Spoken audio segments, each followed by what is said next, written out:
November 30 வரை கலைஞர் தொலைக்காட்சியில் ஒளிபரப்பாகும் கௌரி பவித்ரா உள்ளம் கொள்ளை போகுதடா இனி எல்லாம் வசந்தமே. இதில் இடையே கேட்கப்படும் கேள்விகளுக்கு சரியான பதில் அனுப்பி வாரம் ஒரு ஸ்கூட்டரும் மற்றும் தினமும் 25 பேருக்கு மிக்ஸி, குக்கர் மற்றும் பட்டுப் புடவைகள் பரிசாக வழங்கப்படும். கண்ணெதிரே தோன்றினாள். ஏன்னா நான் ஒருத்தர் விரும்புறேன்.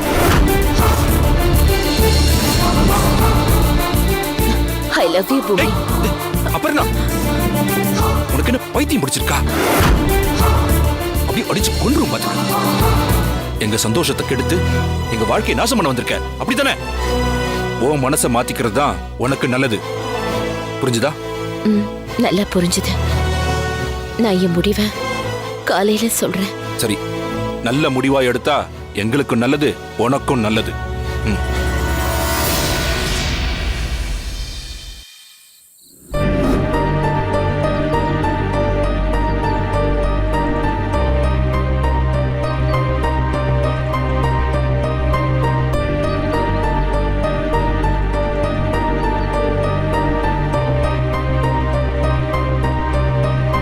கல்யாணம் பண்ணா என்னத்தான் பண்ணிக்குவேன்னு வீம்பு பிடிக்கிற அளவுக்கு கேவலமானவளா இருப்பான்னு நான் நினைச்சு கூட பார்க்கல சக்தி. நீங்க இந்த விஷயத்த பத்தி ருத்ராமா கிட்ட சொன்னீங்களா ஐயா? இல்ல, சொல்லலம்மா. ஏன் உங்ககிட்ட சொல்லாம மறைச்சீங்க? ருத்ரா அந்த அளவுக்கு அபர்ணா மேல நம்பிக்கை வச்சிருந்தா சக்தி. ஓ ஃப்ரெண்ட் இப்படிலாம் என்கிட்ட சொன்னான்னு சொன்னா ருத்ராவால நிச்சயமா அதை தாங்கிக்க முடியாது சக்தி. அப்பாவை பறி கொடுத்து சொத்தை இழந்து நடுத்தெருவுல நின்னவளுக்கு வீட்டுல அடைக்கலம் கொடுத்ததோட அவளுடைய சொத்தையும் மீட்டு கொடுத்தா. இப்ப தன்னோட வாழ்க்கைய பங்கு போட வந்துட்டாலே இந்த பாவின்னு ருத்ரா மனசுடைஞ்சு போயிடுவான்னு நான் அமைதியா இருந்துட்டேன். இல்லங்க ஐயா, நீங்க கண்டிப்பா இந்த விஷயத்த ருத்ராமா கிட்ட சொல்லியிருக்கணும். அப்படி சொல்லாம இருந்தது எவ்வளவு பெரிய தப்புன்னு நானும் பின்னால உணர்ந்த சக்தி. நீங்க அப்படி சொன்னதுக்கு அப்புறம் அந்த பொம்பளை வீட்டை விட்டு போயிட்டாங்களா ஐயா? இல்ல, அடுத்த நாள் காலையில ருத்ரா கிட்ட பக்குவமா எடுத்து சொல்லி அவளை வீட்டை விட்டு அனுப்பிடலான்னு நினைச்சேன். ஆனா அவ வேற மாதிரி முடிவெடுத்து என் வாழ்க்கையே நொறுக்கி தள்ளிட்டு போயிட்டான். அந்த பொம்பளை என்னதாங்க ஐயா பண்ணாங்க? மறுநாள் காலையில குட் மார்னிங், இந்தாங்க காஃபி. என்னங்க, எதை பத்தியோ ரொம்ப தீவிரமா யோசிச்சுட்டு இருக்கிற மாதிரி தெரியுது. இல்ல, ஒண்ணு இல்ல, நம்ம பிசினஸ் பத்தி தான் யோசிச்சுட்டு இருந்தேன். சரிங்க, நான் போய் அபர்ணாவுக்கு காஃபி கொடுத்துட்டு வரேன். அபர்ணா, அபர்ணா,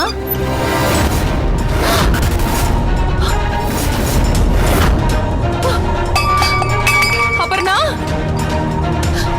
எனக்கு எனக்கு சீக்கிரம் வாங்க. என்னாச்சு ருத்ரா?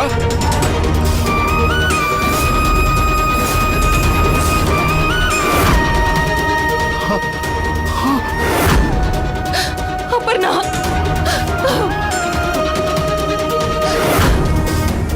அபர்ணா, ஏன் இப்படி பண்ண?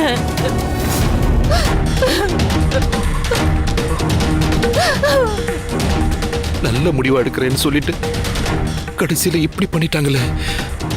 இது தெரிஞ்சிருந்தா நான் உன்கிட்ட அப்படி பேசியிருக்கவே மாட்டேன்.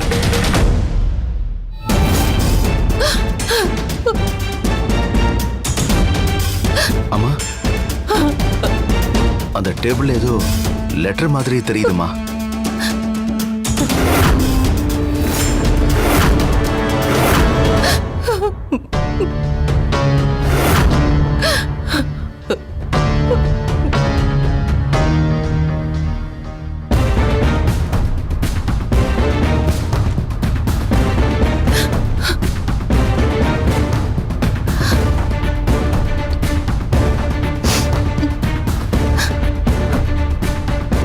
அன்புள்ள பூமிநாதனுக்கு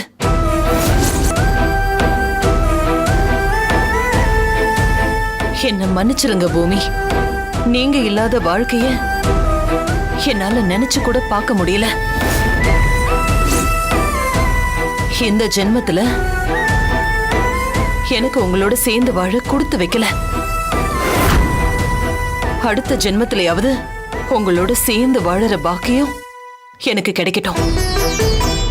நேத்து நைட்டு என்கிட்ட நீங்க பேசுறப்ப இன்னைக்கு என்கிட்ட ஒரு நல்ல முடிவை எதிர்பார்க்கிறதா சொன்னீங்க. நான் சொல்ல போற முடிவால ருத்ரா வாழ்க்கை பாதிக்கப்படுமோன்னு எனக்கு பயமா இருக்கு. அதனால என்னோட முடிவை நானே தீர்மானிச்சிட்டேன். என்னோட மரணம் தான் நீங்க கேட்ட நல்ல முடிவு. கொஞ்ச நாள் என் கூட பழகுனாலும் என்ன சந்தோஷமா பாத்துக்கிட்டீங்க.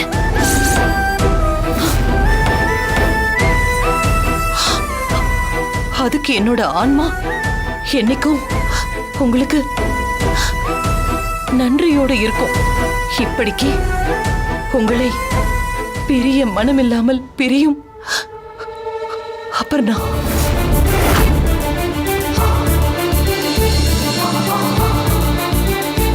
ருத்ரா, இல்ல இல்ல இல்ல எதுவுமே இல்ல.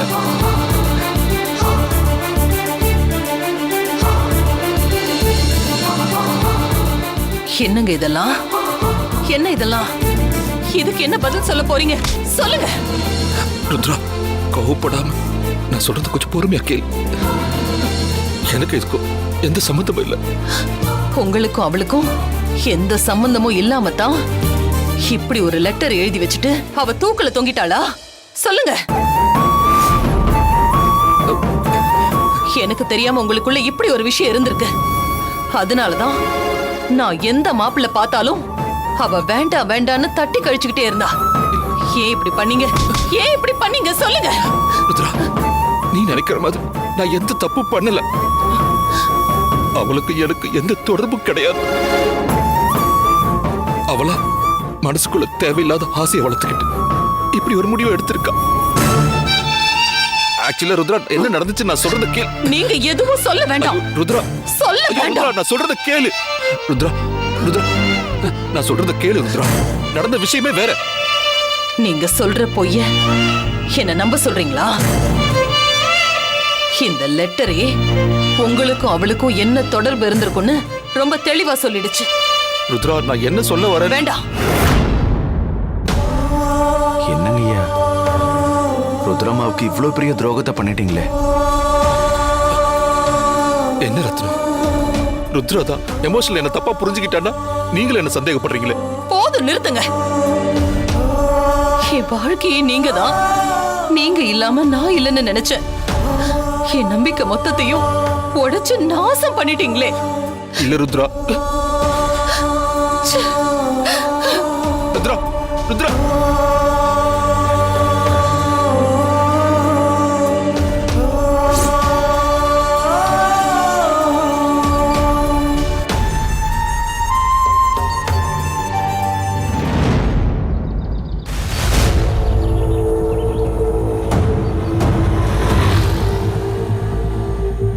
சீக்கிரமா வாடா, டைம் ஆச்சு. போங்க, நான் வரேன்.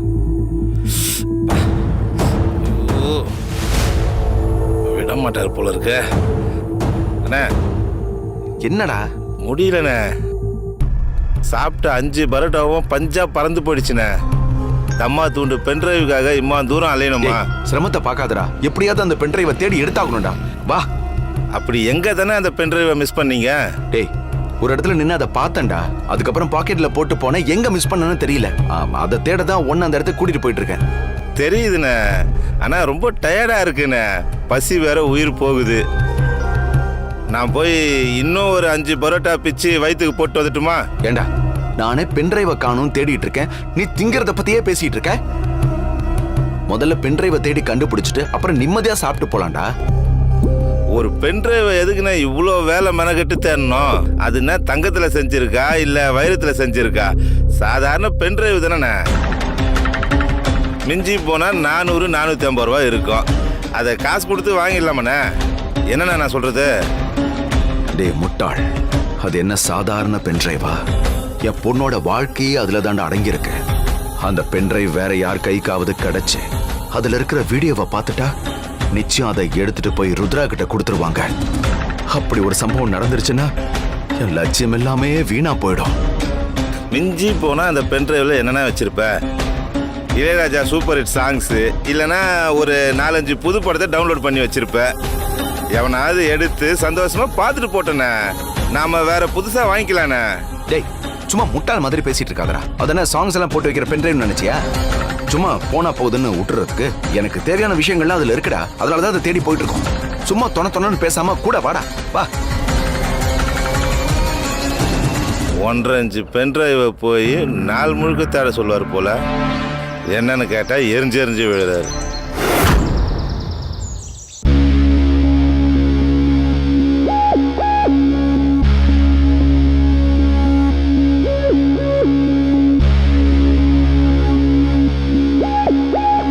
என்ன நீ எதுக்கு இவ்ளோ டென்ஷனாவே இருக்க?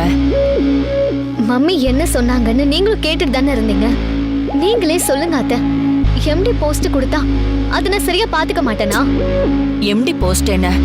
ருத்ரா குரூப் ஆஃப் கம்பெனியோட சிஇஓவாவே உன்னை நியமனம் பண்ணாலும் அதையும் நீ கில்லி மாதிரி தான் பாத்துக்குவ.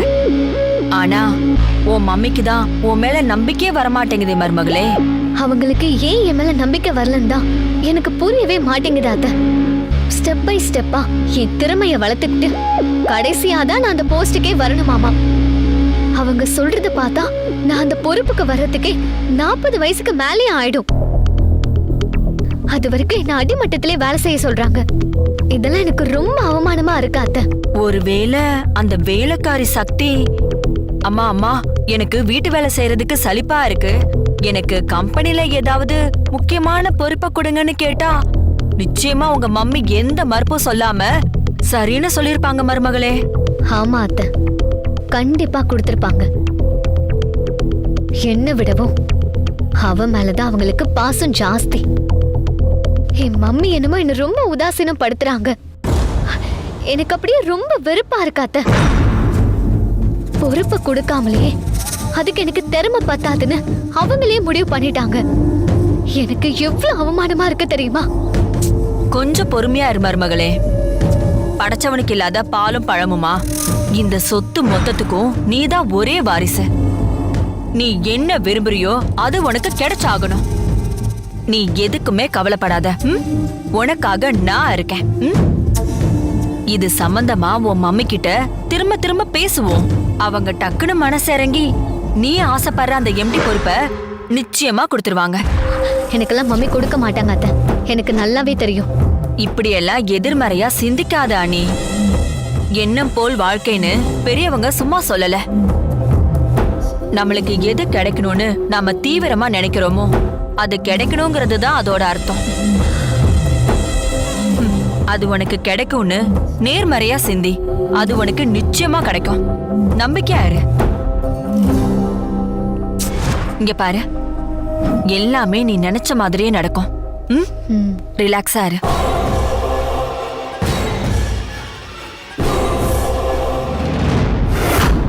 அந்த அபர்ணா எங்களுக்குள்ள இவ்வளவு பெரிய பிளவை ஏற்படுத்திட்டு அவன் நிம்மதியா போய் சேர்ந்துட்டான். சில நேரத்துல சில பேருக்கு உதவி செய்யறது கூட பெரிய கெடுதல்ல போய் முடியுங்கிறதுக்கு என் வாழ்க்கை ஒரு உதாரண சக்தி. அந்த அம்மா உதவி பண்ண வீட்டுக்கே இவ்வளவு பெரிய உபத்திரத்தை பண்ணிட்டு போயிருக்காங்க ஐயா. அவங்க செத்ததுக்காக அனுதாபப்பட கூட தோணல.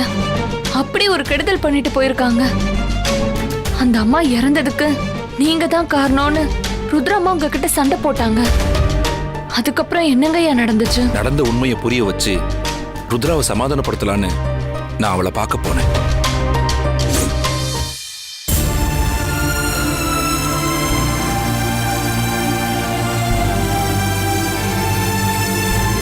ருத்ரா, அபர்ணா லெட்டர்ல எழுதி வச்சது எதுவுமே உண்மை கிடையாது. உன்னை தவிர இன்னொருத்தைய நான் மனசளவில் கூட நினைச்சு பார்த்ததில்லை. தயவு செஞ்சு நான் சொல்றத நம்பு. நிறுத்துங்க. இதுக்கு மேல நீங்க எதுவும் பேச தேவையில்ல. என்கிட்ட உங்களால உங்களை நியாயப்படுத்திக்க முடியாது. எனக்கு ரொம்ப யோக்கியமான ஹஸ்பண்ட் கிடைச்சிருக்காருன்னு பெருமைப்பட்டுட்டு இருந்தேன். ஆனா நீங்க மகா அயோக்கியனா இருந்திருக்கீங்க. உங்களை மாதிரி ஒரு கேவலமான ஆளை விருப்பப்பட்டு கல்யாணம் பண்ணிக்கிட்டேனேன்னு எனக்கு அசிங்கமாவும் வேதனையாவும் இருக்கு. ருத்ரா, நான் நான் என்ன சொன்னாலும் நீ நம்ப மாட்டியா?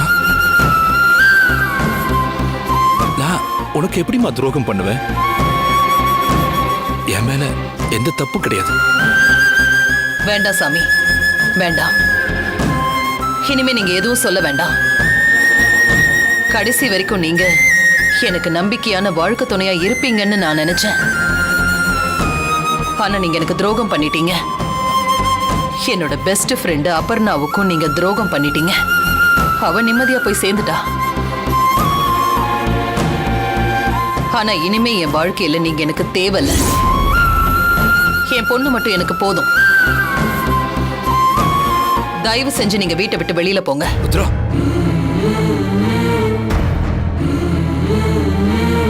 ருத்ரா, என்ன நடந்ததுன்னு முழுசா தெரிஞ்சுக்காம அவசரப்பட்டு முடிவெடுக்காத. வேண்டாம் ருத்ரா, இந்த முடிவு நம்ம 2 பேருடைய நிம்மதியை கெடுத்துரும். நீங்க தான் என்னோட மொத்த நிம்மதியும் கொன்னு புதைச்சிட்டீங்களே. இதுக்கு மேல புதுசா என்ன நிம்மதி கெட போகுது? நீங்க எனக்கு வேண்டவே வேண்டாம். ருத்ரா, ரத்னம், ருத்ரா எந்த மாதிரி முடிவு எடுத்திருக்கா பாத்தியா? ஓ முதலாளி அம்மாவுக்கு கொஞ்சம் எடுத்து சொல்லி புரிய வை. சார், ருத்ராமாவுக்கு அறிவுரை சொல்ற அளவுக்கு எனக்கு தகுதியும் கிடையாது, அறிவும் கிடையாது. இப்போ நீங்க வீட்டை விட்டு வெளியில போறீங்களா, இல்லைன்னா நானும் என் பொண்ணும் இந்த வீட்டை விட்டு வெளியில போறோம். ருத்ரா,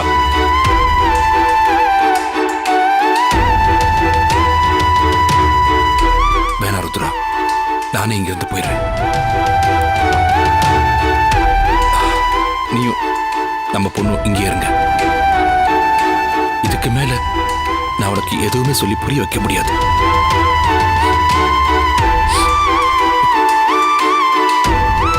ஒரு நிமிஷம்.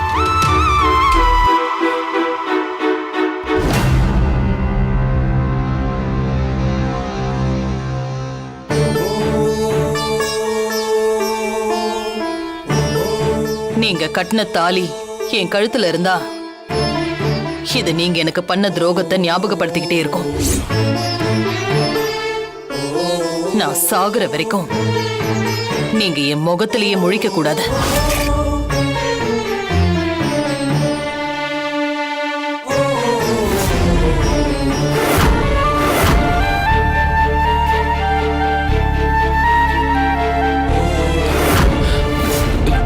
ருத்ரா,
சிவா, இந்த மாசம் நாம யார் யாரை மீட் பண்ண போறோங்கிற டீடைல் சொல்றேன்.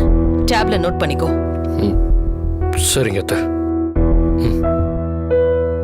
சொல்லுங்க.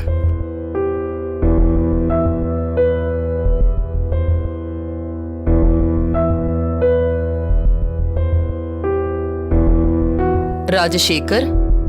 அத்தை என்ன பேர் சொன்னீங்க? ஆ, ராஜசேகர்.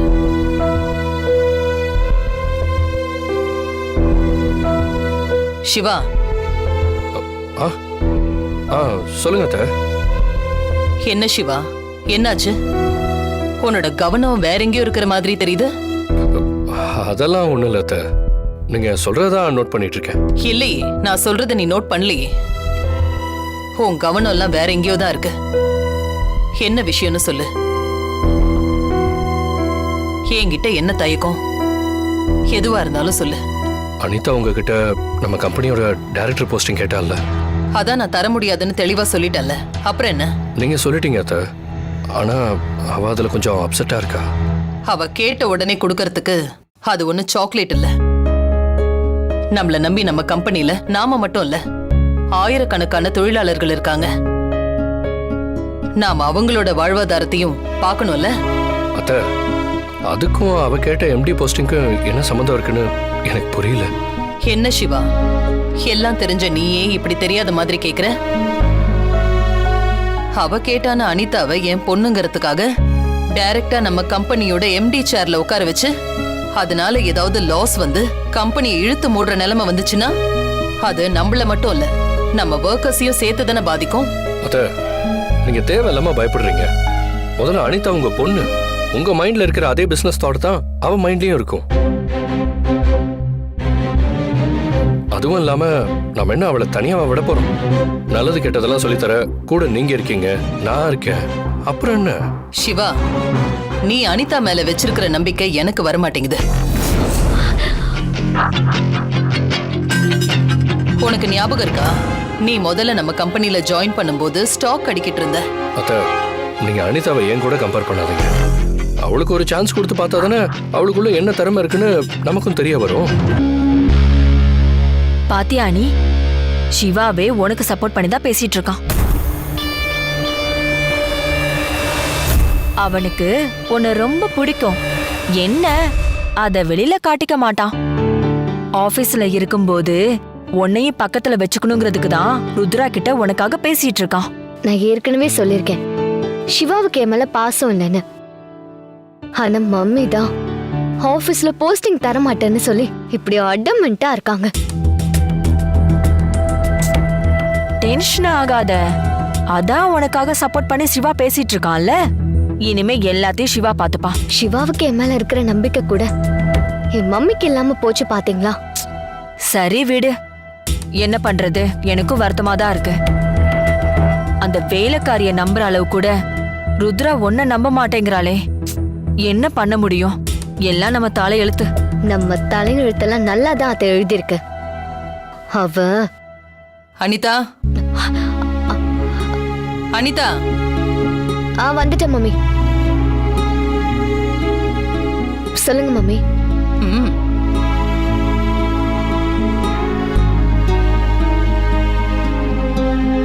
சிவா உன் மேல வச்சிருக்கிற நம்பிக்கையை நான் வைக்காம இல்ல. ஆனாலும் நீ படிப்படியா பிசினஸ்ல முன்னேறணுங்கிறது தான் இந்த மம்மியோட ஆசை. நம்ம கம்பெனில நானா என் பொண்ணுக்கு ஒரு போஸ்டிங் கொடுக்கணும்னு நினைக்கிறதுக்கு முன்னாடியே நீயாவே கேட்டுட்ட. அதனால உனக்கு ஒரு ஸ்பெஷல் ப்ராஜெக்ட் கொடுக்கணும்னு முடிவு பண்ணிருக்கேன்.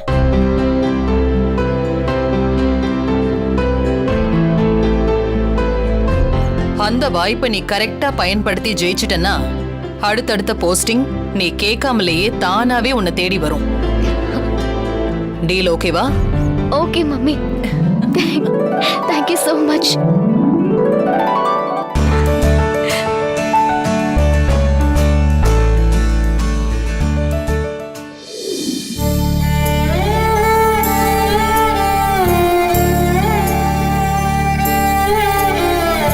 அன்னைக்கு வீட்ல இருந்தும் ருத்ராவோட மனசுல இருந்தும் வெளியில வந்தவன் தான். இன்னும் உள்ள போக முடியாம வெளியில தான் நின்னுட்டு இருக்கேன். நீங்க உங்க தரப்பு நியாயத்தை சொல்லிக்கிட்டே இருந்திருக்கணுங்க ஐயா.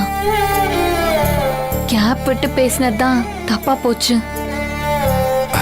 சில நேரங்கள்ல பிரிவு கூட பிரியமானதா தான் இருக்கும் சக்தி. கூடவே இருந்து அவளுக்கு துன்பத்தை தரதை விட விலகி இருந்து கொஞ்ச நாள் கழிச்சு போய் பார்த்தா அவ என்னை ஏத்துப்பான்னு நினைச்சேன். ஆனா அவ என்னை பார்க்கும் போதெல்லாம் கோபம் அதிகமானதை தவிர கொஞ்சம் கூட குறைஞ்ச பாடே இல்லை. ருத்ராமா ஒரு உயிர் போயிருக்குங்கிறத தப்பா நினைச்சுதான் உங்க மேல கோவமா இருக்காங்க. அவங்களோட நினைப்பு தவறுன்னு நீங்க மறுபடியும் புரிய வச்சிருக்கணும். அம்மா உங்களை நிச்சயம் ஏத்துப்பாங்க. கட்டின புருஷனும் துரோகம் பண்ணிட்டான், கூட இருந்த தோழியும் துரோகம் பண்ணிட்டான்னு அவ மனசுல ஆழமா பதிஞ்சிருச்சு.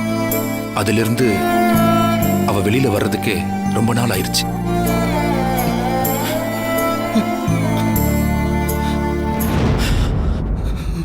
ஐயா ஐயா ஐயா ஐயா ஐயா எதுக்கு அழறீங்க? ஐயா எழுந்துருங்க, முதல்ல அழாதீங்க, எழுந்துருங்க ஐயா. நீங்க சாப்பிட்டுட்டு மாத்திரை போட்டு நல்லா ரெஸ்ட் எடுங்க. வாங்க.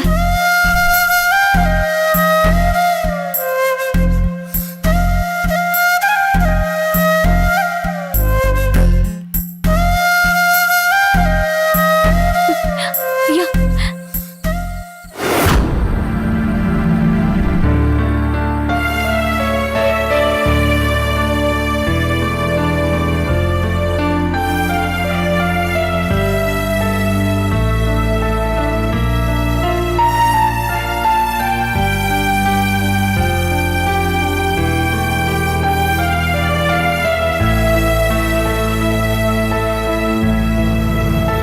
இந்த நேரத்துல சக்தி எங்க வெளியே போயிட்டு வரா?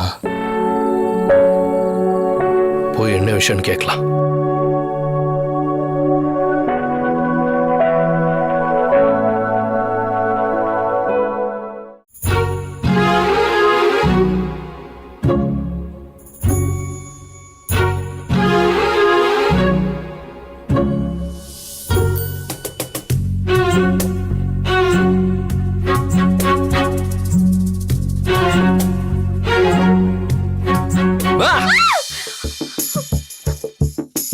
நெஞ்சில் நெஞ்சில் இதோ இதோ காதல் காதல் பிறந்ததோ, கொஞ்சம் காற்றில் மயங்கியே கொஞ்சம் மேலே பறந்ததோ, மாலை வேளை வேலை காட்டுதோ, என் மூளை வானம் ஜுவாலை மூட்டுதோ, ஒரு மௌனம் பரவும் சிறு காதல் பொழுது, விழிகள் விழவும் மொழிகள் எதவும் கவிதைகள். என்ன சார் இப்படி பண்ணிட்டீங்க? யாரோ எவரோ நான் ரொம்ப பயந்துட்டேன் தெரியுமா? இப்ப நான் தெரிஞ்சதும் பயம் போயிடுச்சா?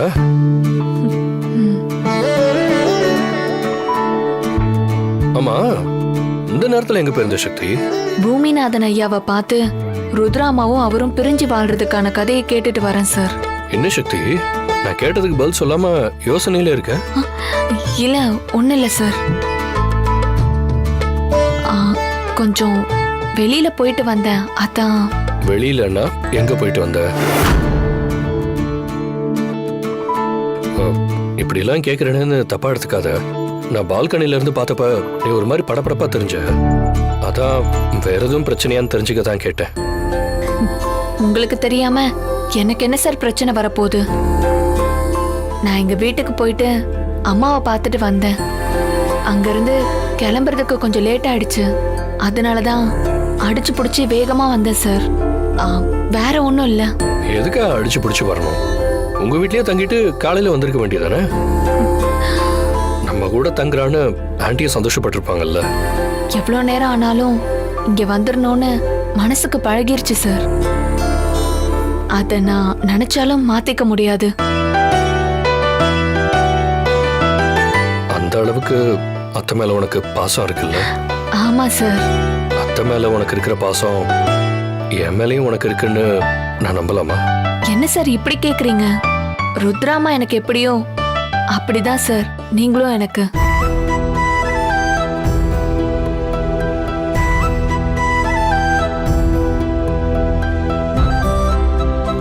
என்ன சார் அப்படி பார்த்துக்கிட்டே இருக்கீங்க? It's okay. ஒன்னும் இல்லையா சார்? ஒன்றும் இல்லை.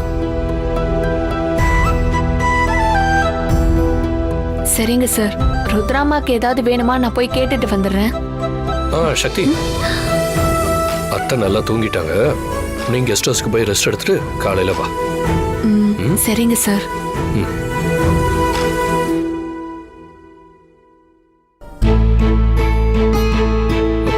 சக்தி, ஐயோ கொடுங்க சார்.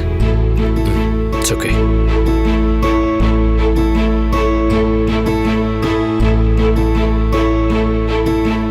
சக்தி, good night. Good night sir. Sweet dreams.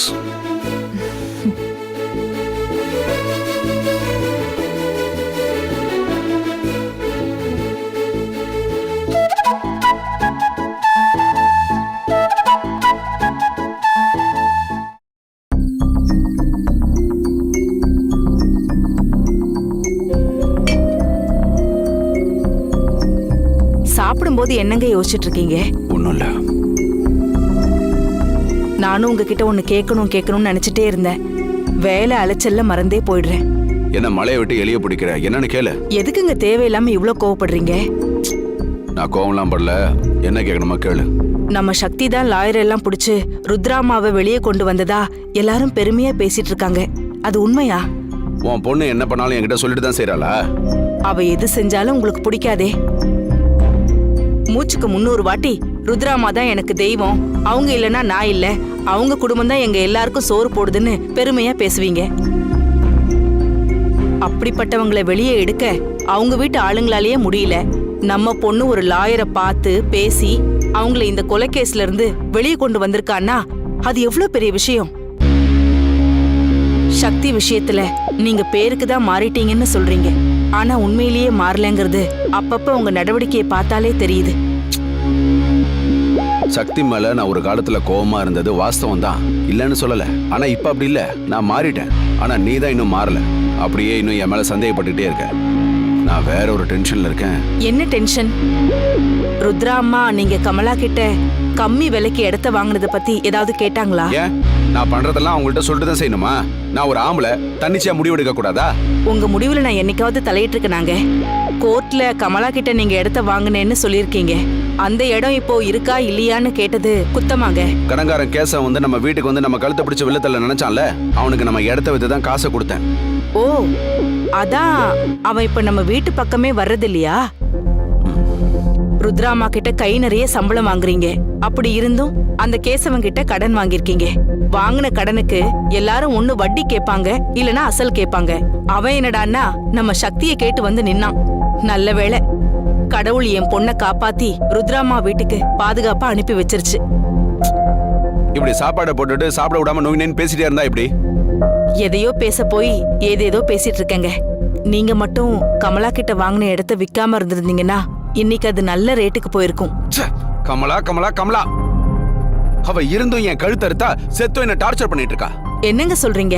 அப்படின்னா உங்க 2 பேருக்குள்ளயும் இட தகராறோட சேர்ந்து வேற ஏதாவது பிரச்சனை இருந்துச்சா?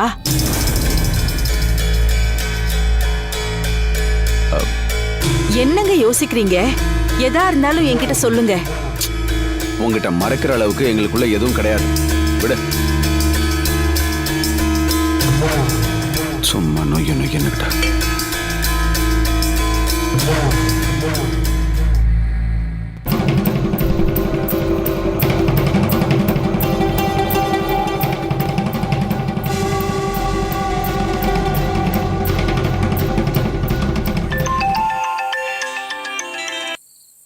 ஹலோ.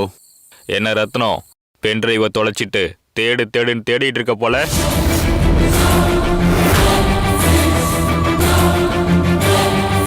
என்ன சத்தத்தை காணோம்? பென்ட்ரைவை பத்தி பேசினதும் சப்த நாடியே ஒடுங்கி போச்சா? ஏய், நான் பென்ட்ரைவ் தொலைச்சது உனக்கு எப்படி தெரியும்? யார் நீ?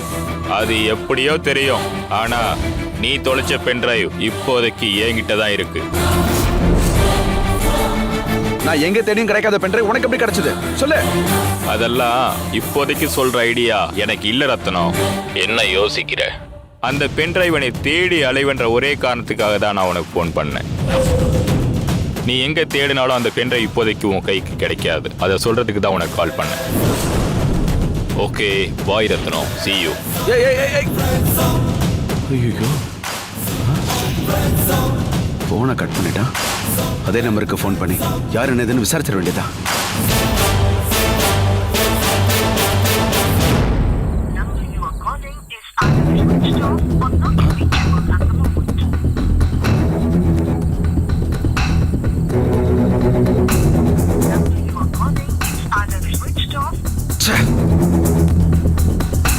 போனை சுவிட்ச் ஆஃப் பண்ணிட்டானே, இப்ப என்ன பண்றது?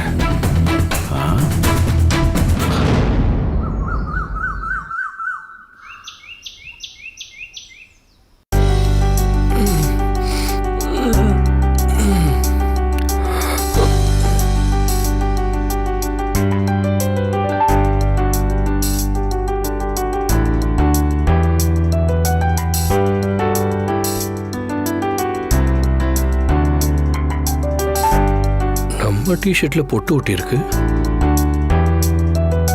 எப்படி?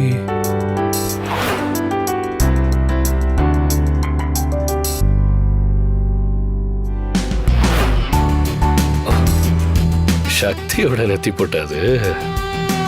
இவ்வளவு நேரம் நான் அதை கவனிக்கவே இல்லை. Wow, so beautiful.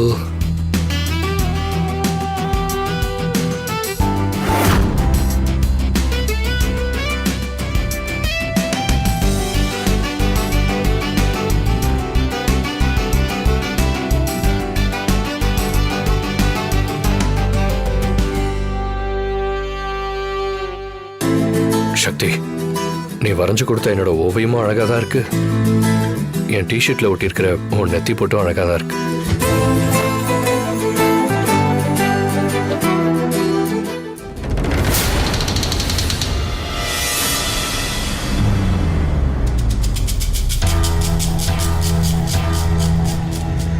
என்ன இது?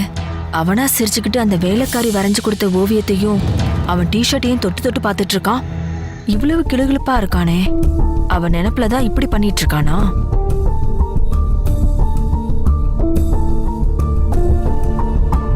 சிவா, சிவா, சொல்லுமா, என்ன விஷயம்? நீதான் என்ன விஷயம்னு சொல்லணும். நான் என்னத்த சொல்றது? அந்த டிராயிங்க பார்த்து நீயே சிரிச்சிட்டு இருக்கியே, ஏ? அது வேற ஒண்ணும் இல்லம்மா. அந்த டிராயிங்ல நான் எவ்வளவு அழகா இருக்கேன்னு பார்த்து ரசிச்சுட்டு இருந்தேன், அவ்வளவுதான். அப்பப்போ உன் டிஷர்ட் வேற உத்து பார்த்துட்டு இருந்த, என்ன இருக்கு?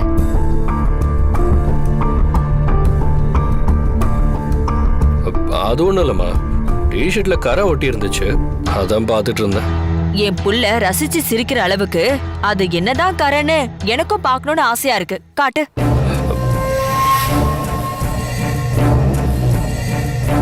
நாம சந்தேகப்பட்ட மாதிரி கரை இல்ல, இது வேற ஏதோ கரை தான். அது வரைக்கும் ரொம்ப சந்தோஷம். முதல்ல அந்த வேலைக்காரி வரைஞ்சு கொடுத்த இந்த ஓவியத்தை இவன் கண்ணில் படாம எடுத்துட்டு போயிடலாம். ஏன் சிவா, அழகு பிள்ளைய பெத்து வச்சிருக்கேன்னு நான் பெருமைப்பட்டுட்டு இருக்கேன். நீ இந்த டிராயிங்ல எவ்வளவு கேவலமா இருக்க தெரியுமா? இது உனக்கு அழகா தெரியுதா? உனக்கு என்னதான் ரசனையோ இத போய் எங்க மாட்டி வச்சிருக்க? தல, இப்ப எதுக்கு இந்த டிராயிங் எடுத்துட்டு போறீங்க? இது உனக்கு டிராயிங்கா தெரியுதா?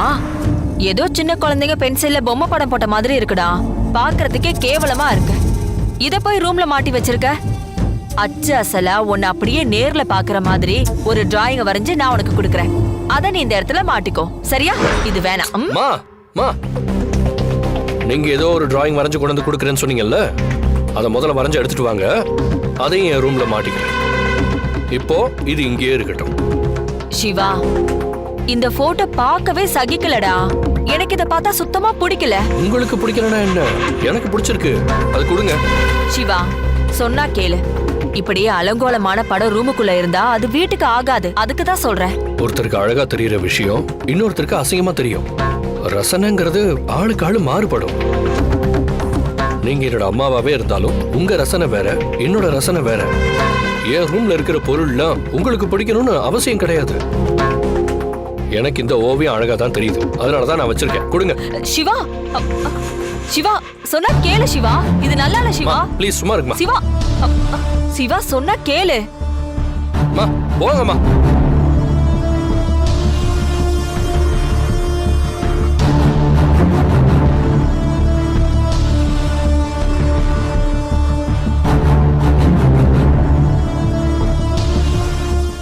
போங்கன்னு சொன்னேன்ல, போய் உங்க வேலையை பாருங்க.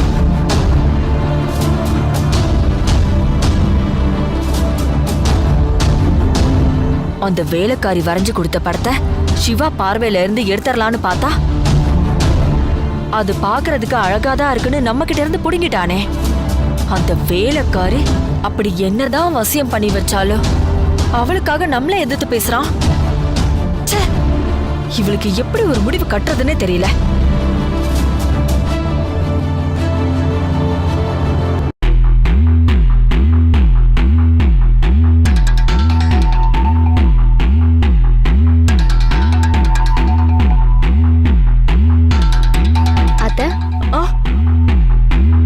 என்னத்து டென்ஷனா இருக்கீங்க? ரூமுக்குள்ள நடந்த விஷயத்த இவகிட்ட சொல்ல வேண்டாம்.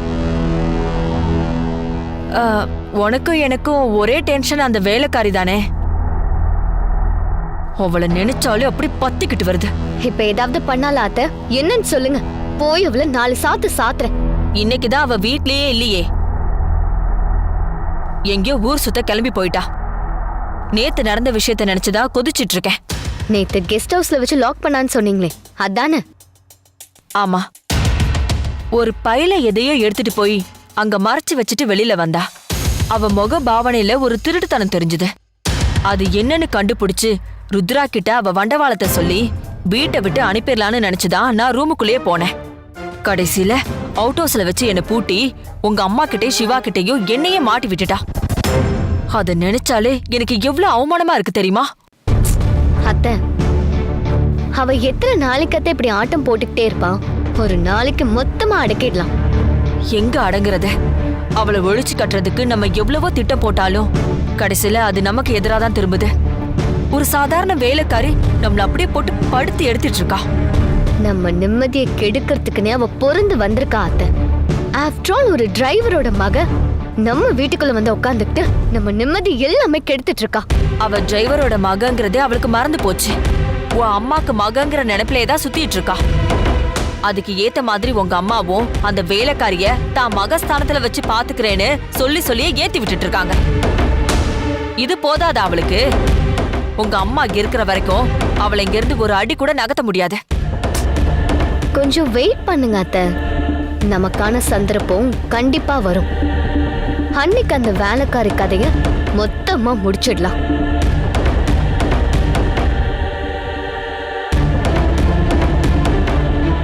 உன் அம்மாக்காரி செத்துட்டானா அதுக்கப்புறம் இந்த வீட்ல எந்த பிரச்சனையுமே இருக்காது. அந்த வேலைக்காரி போயிடுவா. உனக்கும் சிவாவுக்கும் கல்யாணம் பண்ணி வச்சு இந்த வீட்ல எது நடந்தாலும் என்ன கேட்டுதான் நடக்கணுங்கிற அதிகாரத்துக்கு நான் வந்துருவேன். அதுக்கு உங்க அம்மா சாகணும். அது எப்போ நடக்கணும் தான் தெரியல.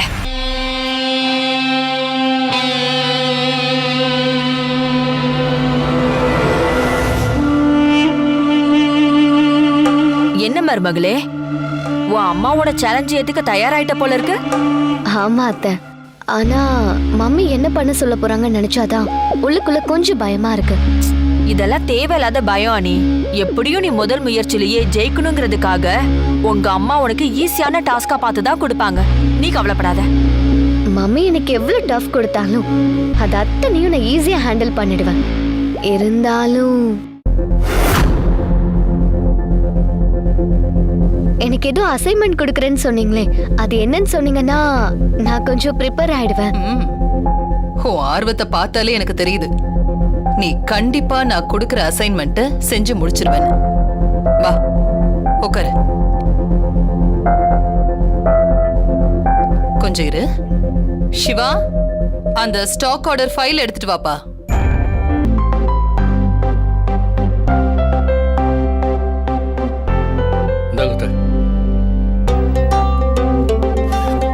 அனிதா,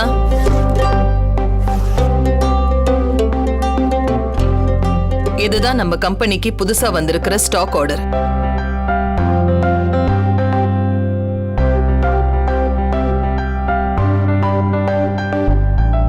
நம்ம ருத்ரா டெக்ஸ்டைல்ஸ் இண்டஸ்ட்ரி மூலமா சாரீஸ் எல்லாத்தையும் சேல்ஸ் பண்றதுக்கு சூரத்ல இருக்கிற ஒரு கம்பெனியோட நாம டைப் வச்சிருக்கோம். இதுல நம்ம டெக்ஸ்டைல் ஷோரூம்க்கு எவ்வளவு சாரீஸ் வேணும்னு முதல்ல ஒரு கொட்டேஷனை போட்டு அதுக்கப்புறமா நீ அவங்களுக்கு எவ்வளவு சாரீஸ் வேணுங்கறத மெயில் அனுப்பிடு. மம்மி இதுல மெயில் ஐடி இருக்குல்ல? எல்லாம் இருக்கு. நீ நம்ம கம்பெனி ஐடியில இருந்து மெயில் அனுப்பு. அவங்க அந்த ஆர்டர் எடுத்துக்கிட்டு நமக்கு பார்சல் சர்வீஸ்ல சாரீஸ் அனுப்பிடுவாங்க. அத சேல்ஸ் செக்ஷனுக்கு அனுப்பி சேல்ஸ் பண்றதுக்கு ஏற்பாடு பண்ணிடு.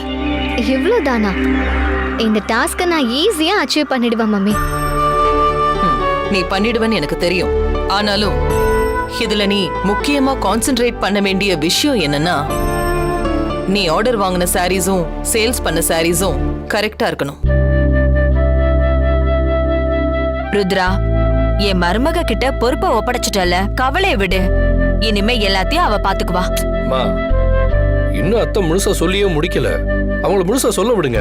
அப்பதான் அனிதா பிசினஸ்ல இருக்கிற நெளிவு சுழிவெல்லாம் தெரிஞ்சுப்பா. சிவா, அதான் மம்மி இவ்ளோ தூரம் டீடைல் சொல்லிட்டாங்கல்ல, இதுக்கு மேல சொல்ல என்ன இருக்கு? இருக்கா நீ? நிறைய இருக்கு சொல்றதுக்கு.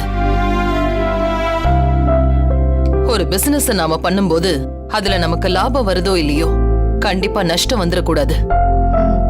உதாரணத்துக்கு இப்ப நாம ஒரு 1000 சாரீஸ் வாங்குறோம்னு வெச்சுக்கோ. அதோட மார்க்கெட் பிரைஸ் 18 லட்சம் ரூபாய்.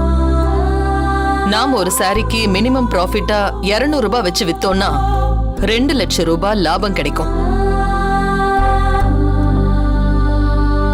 ஆனா நம்மளால கண்டிப்பா வாங்கின 1000 சாரீஸையும் விற்க முடியுமான்னு தெரியாது.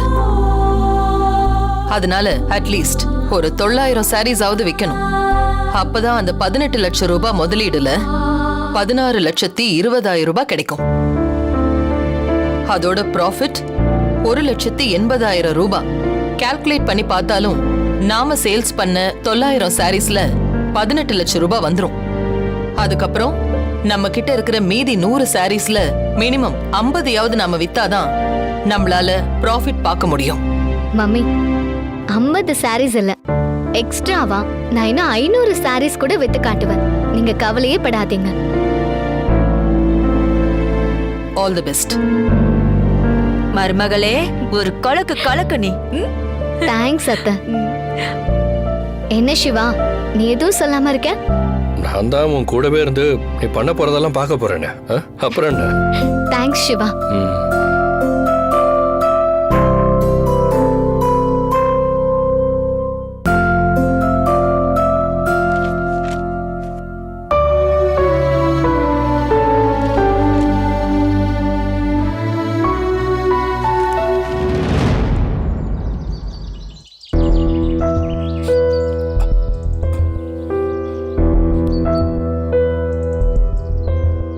ஐயா, ஐயா சாப்பிட்டு மாத்திரை போட்டீங்களா? போட்டேம்மா. ருத்ராமாவும் நீங்களும் பிரிஞ்ச விஷயத்த நினைச்சு நேத்து நைட்டெல்லாம் எனக்கு தூக்கமே வரலைங்க ஐயா.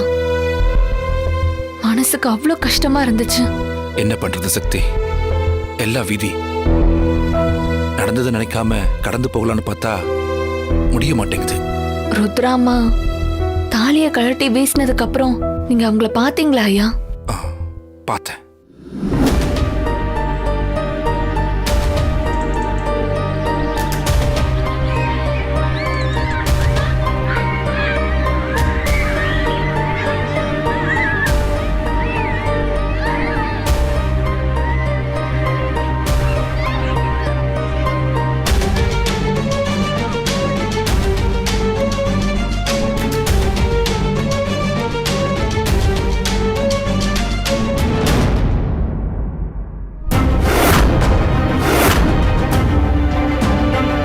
என் பொண்ணை பார்க்க ஸ்கூலுக்கு போய் தொந்தரவு பண்ணிருக்கீங்க. இப்ப இங்கேயே வந்துட்டீங்களா? என்ன பேசுற ருத்ரா? அனிதா உனக்கு மட்டும் பொண்ணு இல்ல, எனக்கும் தான். என்ன உரிமை கொண்டாடுறீங்களா? அதான் நமக்குள்ள எதுவுமே இல்லைன்னு பிரிஞ்சாச்சுல்ல, அதோட வேலைக்கு போக வேண்டியது தானே. எதுக்கு திரும்ப திரும்ப வரீங்க? உங்களுக்கெல்லாம் ஒரு தடவை சொன்னா புரியாதா? இத பாரு ருத்ரா, நான் செய்யாத தப்புக்கு நீ தண்டனை கொடுத்துருக்க. அதை நானும் ஏத்துக்கிட்டு தான் உன்னை விட்டு பிரிஞ்சு வாழறேன். அதே நேரத்துல என் பொண்ணையும் பிரிஞ்சு வாழணும்னா அது என்னால முடியாது ருத்ரா. எனக்கு ஒரேடியா இவ்வளவு பெரிய தண்டனை எல்லாம் கொடுத்துறாத. இத நீங்க எனக்கு துரோகம் பண்றதுக்கு முன்னாடி யோசிச்சிருக்கணும். உங்க மூச்சு காத்து கூட என் குழந்தை மேல படுறத என்னால் அனுமதிக்க முடியாது. வார்த்தைக்கு வார்த்தை அனிதா உன் குழந்தைன்னு சொல்லாத ருத்ரா. அப்புறம் நான் என்ன என்ன பண்ணுவீங்க? கோர்ட்டுக்கு போவீங்களா? அப்படி நீங்க போனீங்கன்னா நான் என்ன பண்ணணுங்கிறத முதற்கொண்டு நான் யோசிச்சு வச்சிருக்கேன். அனிதாவை சொந்தம் கொண்டாட உங்களால சட்ட ரீதியாவும் முடியாது, தர்ம ரீதியாவும் முடியாது. இதுவே முதலும் கடைசியுமா இருக்கட்டும். அதையும் மீறி ஏதாவது முயற்சி பண்ணீங்க, அதுக்கப்புறம் நான் மனுஷியாவே இருக்க மாட்டேன் சொல்லிட்டேன்.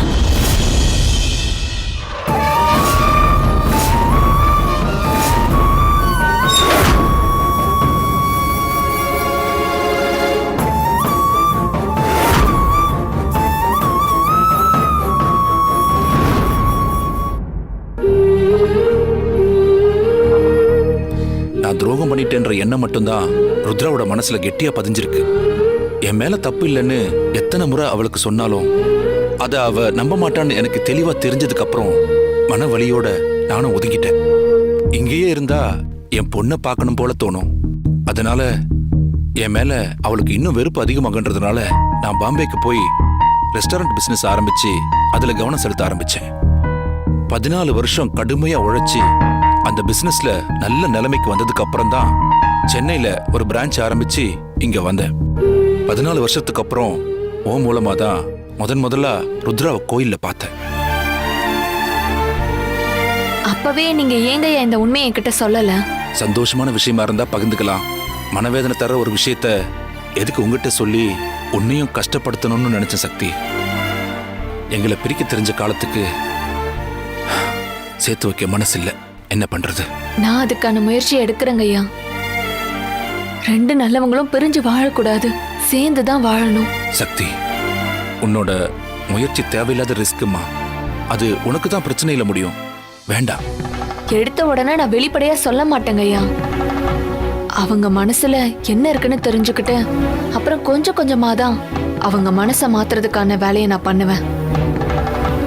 உங்க 2 பேரையும் சேர்த்து வைக்க முடியுங்கிற நம்பிக்கை எனக்கு இருக்கு.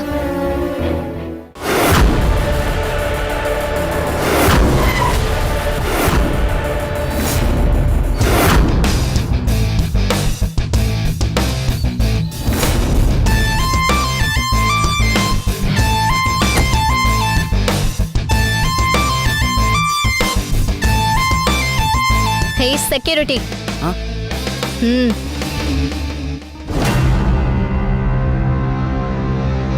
என்னங்க மேடம்? முதலாளியோட கார் வந்து நின்னா ஓடி வந்து டோர் ஓபன் பண்ணி விடணும்னு தெரியாதா உனக்கு? இல்ல மேடம், ருத்ரா மேடம் இது வரைக்கும் கார் கதவை திறந்து விட சொன்னதில்ல. அதான். என் அம்மாவை ஏமாத்துற மாதிரி என்ன ஏமாத்த முடியாது. இனி இங்க எல்லாமே நான் தான். வெறும் கேட்டு மட்டும் திறந்து விட்டுட்டு ஓப்பி அடிக்கலான்னு மட்டும் நினைக்காத. என் கார் வந்து நின்னா ஓடி வந்து கதவை திறந்து விடணும். இல்ல உனக்கு பதிலா வேற ஆளு வந்து திறப்பாங்க. சரிங்க மேடம், இனிமே நான் கரெக்டா நடந்துக்கிறேன். அந்த பயம் இருக்கணும். தல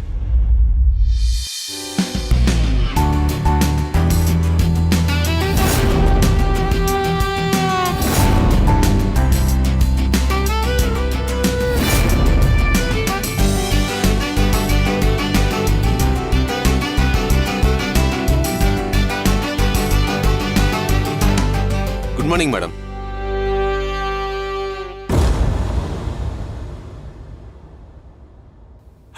குட் மார்னிங் மேடம். என்ன வர சொன்னீங்களாமே? ஆமா, வர சொன்ன. அதுக்காக இப்படிதான் கொஞ்சம் கூட மேனஸே இல்லாம ஒர்க் பண்றப்போ டிஸ்டர்ப் பண்ணுவியா? நீ முதல் முறை குட் மார்னிங் சொன்னப்பவே என் காதுக்கு கேட்டிருக்கோம்ல.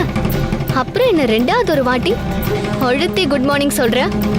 மேடம் அவங்க வேலையை முடிச்சிட்டு நம்ம கிட்ட பேசுவாங்கங்கிற ஒரு சென்ஸ் இல்ல உனக்கு? வெயிட் பண்ண முடியாதா? சாரி மேடம், இனிமே அப்படி டிஸ்டர்ப் பண்ண மாட்டேன். சோடா மீடியம் சுகர் போட்டு ஒரு காஃபி வேணும். இதோ மேடம், உடனே எடுத்து வர சொல்றேன். என்னது எடுத்துட்டு வர சொல்றியா? ஏன் நீ போய் எடுத்துட்டு வர மாட்டியா? இல்ல மேடம், காஃபி கொண்டு வந்து கொடுக்கறதுக்கு நம்ம ஆபீஸ்ல தனியா ஆளுங்க இருக்காங்க. அது மத்தவங்களுக்கு. நான் இந்த கம்பெனியோட ஓனர். எனக்கு எல்லாருமே ஒண்ணுதான். நான் சொன்னா யாரா இருந்தாலும் அந்த வேலை செஞ்சுதான் ஆகணும். அது நீயா இருந்தாலும். அண்டர்ஸ்டாண்ட்? ஓகே மேடம், புரிஞ்சுது. போய் காஃபி எடுத்துட்டு வா.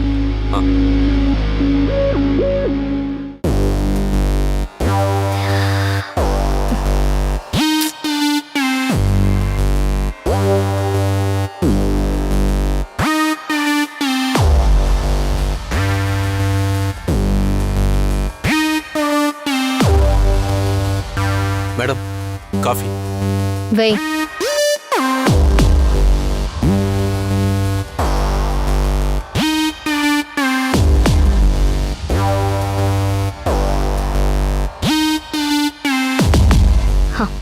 இனிமே ரெகுலரா நீ தான் எனக்கு காஃபி எடுத்துட்டு வரணும். எவ்ரி 1 ஹவருக்கு எனக்கு என் கேபினுக்கு எனக்கு என்ன சாப்பிடுறதுக்கு வேணும்னு கேட்டுட்டு போகணும். ஓகே? Okay madam.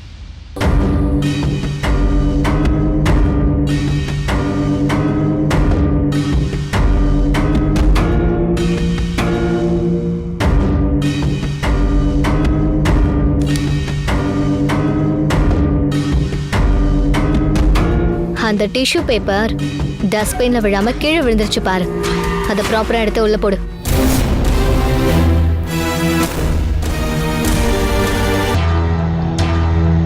என்ன நான் சொன்னது காதுல விழலையா? விழுந்துச்சு மேடம். அப்புறம் என்ன, எடுத்து போடு.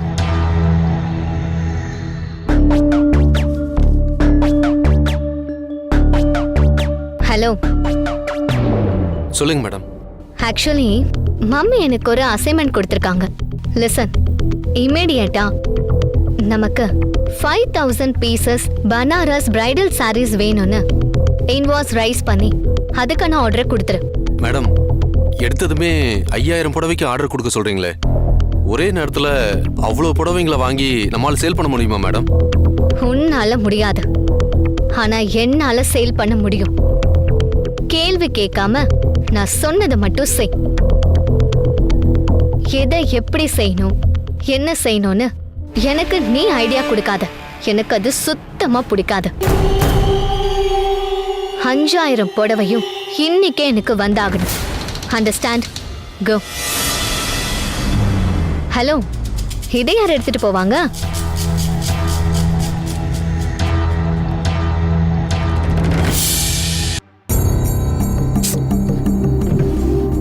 இந்த பவர் பேங்க எங்கதான் வச்சேன்னு தெரியலையே.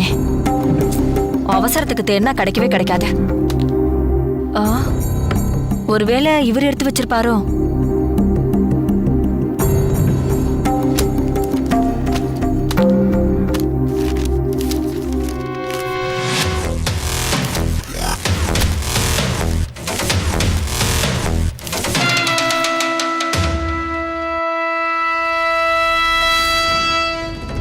யார் இவ? இவ போட்டோ வச்சிருக்காரு. இந்த மனுஷன் கபோர்ட்ல வச்சிருக்காரு. நம்ம கிட்ட எதையும் மறைக்கிறாரா?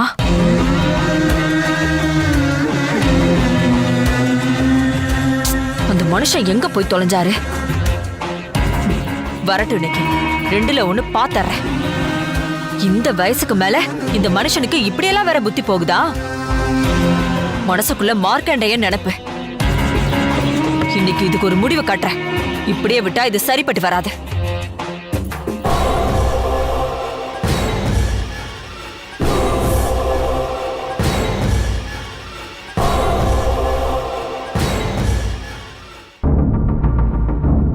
என்ன மகமாயி பத்திரகாளி வேஷத்துல நிக்குது?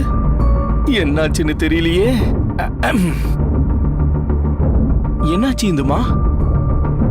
ஏதோ கொந்தளிப்படம் இருக்கிற மாதிரி தெரியுது. Any problem? என்ன இது? இது என் ஆசை பொண்டாட்டியோட பூ போன்ற விரல்கள். வெண்டக்கா. இந்த போட்டோல இருக்கிறது யாரு? ஆஹா, நம்ம டிராவுக்குள்ள மறைச்சு வச்சிருந்த நெத்தியோட போட்டோவை எப்படியோ கண்டுபிடிச்சு எடுத்திருக்காளே. இப்ப என்ன பண்றது? என்ன பதிலே காணோம்? சொல்லுங்க, யார் இவன்? அது என் ஃப்ரெண்ட் ஒருத்த சீரியல் டைரக்டரா இருக்கான். அந்த சீரியலுக்கு அம்மா கேரக்டர் வேணும்னு இந்த பொம்பளைய அவன் தான் செலக்ட் பண்ணி வச்சிருக்கான். அந்த போட்டோவை வேற என் கார்லயே மறந்து வச்சுட்டு போயிட்டான். திரும்ப அவனை பார்க்கும்போது இத குடுக்கலான்னு நான் பத்திரமா டிராவுக்குள்ள வச்சேன். இந்த கதையெல்லாம் வேற யார்கிட்டயாவது சொல்லுங்க. வீணா என் கோவத்தை கிளப்பாதீங்க. அப்புறம் நான் என்ன பண்ணுவேன்னு எனக்கே தெரியாது. ஒழுங்கு மரியாதை உண்மையை சொல்லுங்க. ஆமாண்டி, அவ என் செகண்ட் ஒய்ஃப் தான். இப்ப என்ன பண்ணணுங்கிற? கல்யாணம் பண்ண நாள்ல இருந்து என்னைக்காவது ஒரு நாள் நீ என்ன மதிச்சிருக்கியா? ஆனா அவ அப்படி இல்ல. என்ன எவ்வளவு அன்பா அனுசரணையா எப்படி என்ன பார்த்து தெரியுமா உனக்கு? உன் கூட இருக்கும் போதெல்லாம் எனக்கு வெறும் வெறுப்பு தான் இருக்கு. ஆனா அவ கூட இருக்கும்போது நான் எவ்வளவு சந்தோஷமா இருப்பேன் தெரியுமா? நான் இப்ப பண்ணது தப்புனா அதுக்கு நீதான் காரணம். என்ன செய்யறதெல்லாம் செஞ்சுட்டு கடைசியில ஏன் மேலே தப்பு இருக்குன்னு சொல்றீங்களா? இப்போ ஒண்ணு பிச்சு பீஸ் ஆக்குறனா இல்லையான்னு பாரு. என்ன புடிச்சுனே அடிச்சிட்ட? என்ன பண்றது பாரு. ஐயோ, என்னை யாராவது காப்பாத்துங்களே. இந்து வேண்டாம், இந்து சொன்னா கேளு. என்ன கேட்கணும்? ஐயோ ஐயோ ஐயோ நித்யா, இவ்வளவு தைரியம் என்னது? நித்யாவா? உங்கள ஏன் இப்படி பண்ணீங்க சொல்லுங்க. இப்படி பண்ணுவீங்களா? ஐயோ இந்து, இந்து தெரியாம இந்து.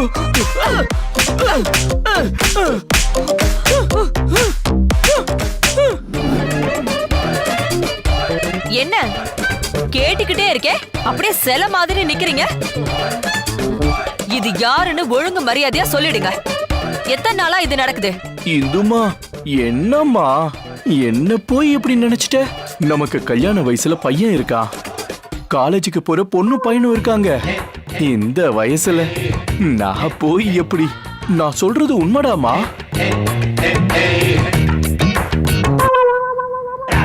இந்த போட்டோ பார்த்து தானே உனக்கு சந்தேகம். உனக்கு பிடிக்காத போட்டோ இனிமே இங்க இருக்க வேணாம், அவ்வளவுதான்.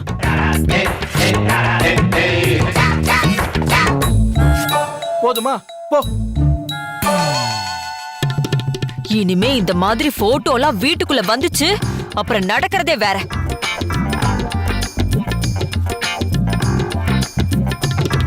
சாரிடா செல்லம், இந்த மண்டோதரி கிட்ட இருந்து தப்பிக்க எனக்கு வேற வழி தெரியலடா செல்லம். என்ன கிழிச்சு போட்ட போட்டோவே பார்த்துட்டு இருக்கீங்க? அது ஒண்ணு இல்லம்மா, இந்த போட்டோ இங்க இருக்கிறது கூட எனக்கு பிடிக்கல. அதான் எடுத்து வெளியில கொண்டு போய் போடலாமான்னு யோசிச்சுக்கிட்டு இருக்கேன். முதல்ல அந்த சீரியல் டைரக்டரோட ஃப்ரெண்ட்ஷிப்பை கட் பண்ணுங்க. இருக்கிற பிசினஸ ஒழுங்கா பாருங்க.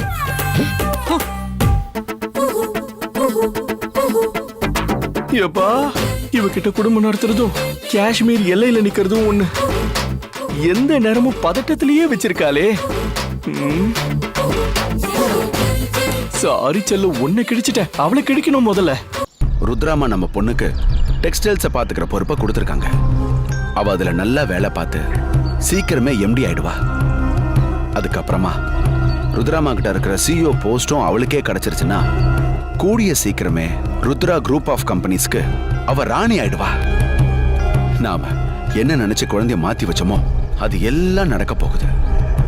அது எல்லாத்துக்கும் சாவு மணி அடிக்கிற மாதிரி இந்த பென் டிரைவ் இருக்கு. ச்சே, அதை எப்படி அவங்கிட்ட இருந்து வாங்குறதுன்னே தெரியலையே. ஐயோ, அவன்தான். ஹலோ. ஹாய் ரத்னம், எப்படி இருக்க? நல்லா இருக்கியா? நல்லா இருக்கேன்னு சொல்ற நிலைமையில நான் இல்ல. நான் உனக்கு எத்தனை வாட்டி ஃபோன் பண்றது? நீ போனை ஸ்விட்ச் ஆஃப் பண்ணி வச்சிருக்க. எல்லாம் உன் பிபி எகிர வைக்கிறதுக்கு தான், வேற எதுக்கு? என்ன டென்ஷன் பண்றதுல உனக்கு என்ன கிடைக்க போகுது? தயவு செஞ்சு கேட்டுக்கிறேன், என் பென்ட்ரைவ் எனக்கு திருப்பி கொடுத்துறேன். அது எப்படி அவ்வளவு சீக்கிரம் பென்ட்ரைவை உங்ககிட்ட திருப்பி கொடுத்துட முடியும் ரத்னம்? நீ என் பொறுமையை ரொம்ப சோதிக்கிற. நான் ஒழுங்கு மரியாதையே சொல்றேன், தயவு செஞ்சு அந்த பென்ட்ரைவ் என்கிட்ட கொடுத்துரு, அதான் உனக்கு நல்லது. என்ன ரத்னம், மிரட்டி பாக்குறியா? அந்த பென்ட்ரைவ்ல என்ன இருக்குன்னு தெரிஞ்சிருந்தோம் கொஞ்சம் கூட பயம் இல்லாம என்னையே மிரட்டி பாக்குறியா? நீ இவ்வளவு நாள் கண்கொத்தி பாம்பா பாதுகாத்து வந்த ரகசியத்தை வெளி உலகத்துக்கு சொன்னா என்னாகணும் உனக்கு தெரியும்ல? ஐயோ, வேணா வேணா, அப்படிலாம் எதுவும் பண்ணிடாத. அத மனசுல வச்சுக்கிட்டு நீ என்கிட்ட பேசும்போது இந்த பயமும் நடுக்கமும் எப்போதும் உனக்கு இருக்கணும், புரிஞ்சுதா? புரிஞ்சுது. அது சரி, அந்த பென்ட்ரைவை என்கிட்ட திருப்பி கொடுக்கறதுக்கு நீ என்ன எதிர்பார்க்கற? இது பேச்சுக்கு அழகு. சரி, உனக்கு என்னதான் வேணும்? எனக்கு உடனடியா 2 லட்சம் ரூபாய் பணம் வேணும். 2 லட்சமா? என்ன இதுக்கே ஷாக் ஆகுற? எனக்கு அது பெரிய பணம். அவ்வளவு பணத்துக்கு நான் எங்க போறது? என்கிட்ட இருக்கிற அந்த பென்ட்ரைவ் உனக்கு வேணும்னா நீ அந்த 2 லட்சம் ரூபாய் பணத்தை ரெடி பண்ணி கொடுத்துதான் ஆகணும். என்னால அவ்வளவு பெரிய பணத்தெல்லாம் புரட்ட முடியாதே. வேணும்னா ஒரு 20,000 ரூபாய் ரெடி பண்ணி கொடுத்துறேன். அந்த பென்ட்ரைவ் என்கிட்ட கொடுத்துறேன். நோ நோ நோ நோ, நான் கேட்ட அந்த 2 லட்சத்தை நீ கொடுத்தே ஆகணும். அதுல 1 ரூபாய் கூட நீ குறைக்கவே கூடாது. இதுல பேரம் பேசுறதுக்கெல்லாம் வேலையே இல்லை. அடுத்து நான் உனக்கு ஃபோன் பண்ணும்போது நீ அந்த 2 லட்சம் ரூபாவோட ரெடியா இருக்கணும். அந்த பணத்தை கொடுத்துட்டு உன் பென்ட்ரைவை வாங்கிக்க. அப்படி செஞ்சா நீ இத்தனை நாள் பாதுகாத்து வச்சிருந்த ரகசியம் வெளியிலேயே வராது. இதுல ஏதாவது தில்லுமுள்ளு பண்ணணும்னு நினைச்ச அப்புறம் என்ன நடக்குன்னு உனக்கே நல்லா தெரியும். பணத்தை சீக்கிரம் ரெடி பண்ணு. Hello hello. ஐயோ, 2 லட்சம் ரூபாய்க்கு நான் எங்க போவேன்? கடவுளே, இது யாரா இருக்கும்?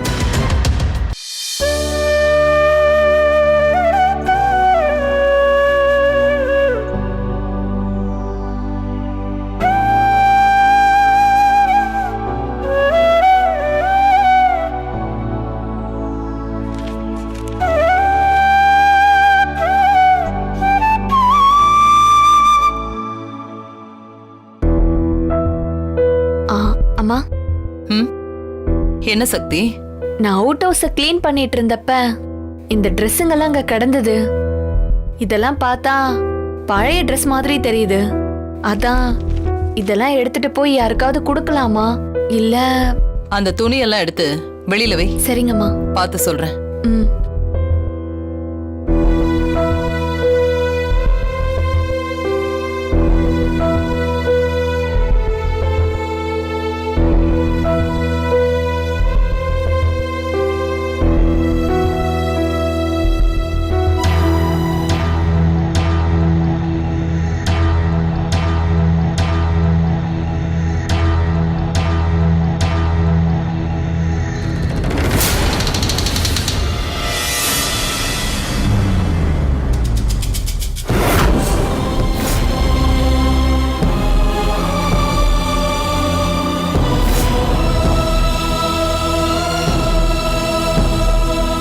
என்னங்க? சீக்கிரம் வாங்க. வரே ருத்ரா.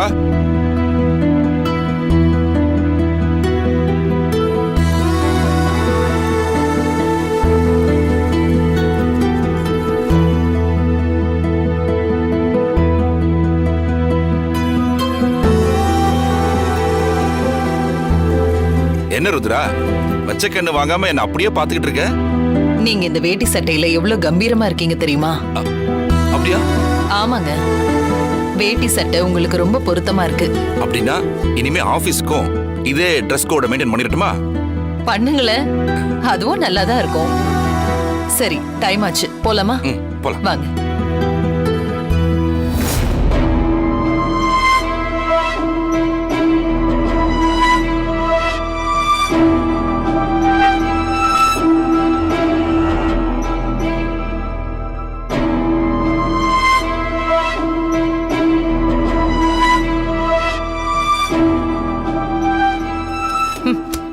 சக்தி, இதை எதுக்கு யார்கிட்டயாவது கொடுக்கணுங்கிற நீ?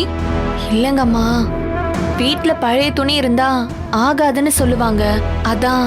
அப்படின்னு யார் சொன்னது? நீ இந்த வீட்டுக்கு வரதுக்கு முன்னாடியில இருந்து இந்த Dress எல்லாம் அவுட் ஹவுஸ்ல தான் கிடக்குது. அதனால என் குடும்பத்துக்கு என்ன ஆகாம போச்சா? என்ன அதிசயமா இருக்கு, ருத்ரா அந்த வேலைக்காரிய திட்டிக்கிட்டு இருக்கா. இது நல்லா இருக்கே. இது எல்லாத்தையும் யாரு கேட்டு நீ எடுத்துட்டு வந்த? ஏன் இப்படி தேவையில்லாத வேலையெல்லாம் பாக்குற? இல்லங்கம்மா, வேஸ்டா தானே கிடக்குது, அதான் உங்ககிட்ட கேட்டேன். எது வேஸ்ட்? எது வேஸ்ட்? இது வேஸ்ட்னு நான் உங்ககிட்ட சொன்னனா? நான் உன்னை அவுட் ஹவுஸ்ல தங்க தான் சொல்லியிருக்கேன். அங்க இருக்கிற பொருட்கள் எல்லாத்தையும் இங்க எடுத்துட்டு வர சொல்லல. ஒரு பொருளை நம்ம பயன்படுத்திக்க முடியலனா அது ஆகாத பொருளா தானங்கம்மா இருக்கும். அப்படி நினைச்சுதாங்கம்மா நான் இந்த ட்ரெஸ் எல்லாம் எடுத்துட்டு வந்தேன். Stop it Sakthi, stop it.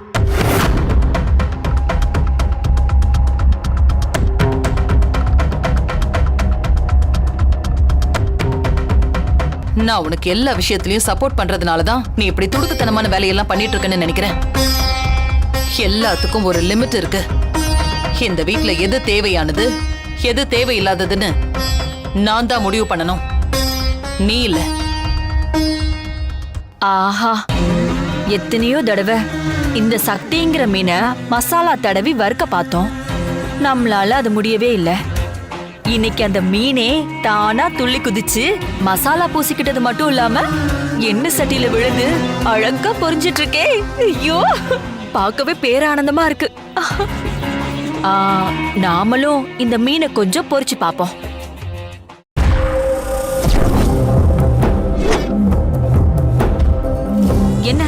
என்னாச்சு ருத்ரா, ஏன் இவ்ளோ கோவமா இருக்க? ஏய் என்னடி பண்ண? ருத்ராவே இப்பதான் கொஞ்சம் நிம்மதியா இருக்கா. அது பொறுக்கலையா உனக்கு?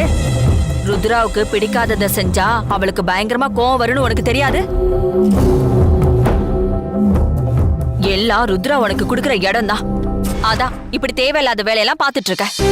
நான் தேவையில்லாத வேலையெல்லாம் பார்க்கலமா, தேவையான வேலையை தான் பார்த்துட்டு இருக்கேன். அதெல்லாம் உங்களுக்கு புரியாது.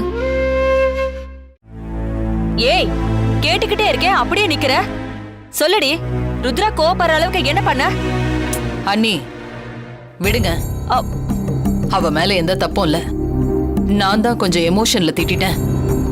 பாத்தியா, நீ இப்படி இவளுக்கு சப்போர்ட் பண்றதுனாலதான் அவ ஓவரா அட்வான்டேஜ் எடுத்துக்கிறா. இவளை எல்லாம் ஆரம்பத்திலே வைக்க வேண்டிய இடத்துல வச்சிருக்கணும் நீ. சரி விடுங்க அண்ணி. சக்தி, இது எல்லாத்தையும் எங்க இருந்து எடுத்தியோ அங்கேயே கொண்டு போய் மறுபடியும் வச்சிரு. சரிங்கம்மா.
அவளுக்கு எனக்கு எந்த தொடர்பும் கிடையாது.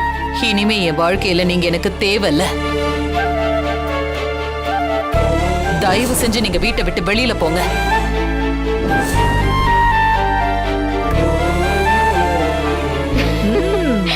அனி டான்ஸ் எல்லாம் பலமா இருக்கு.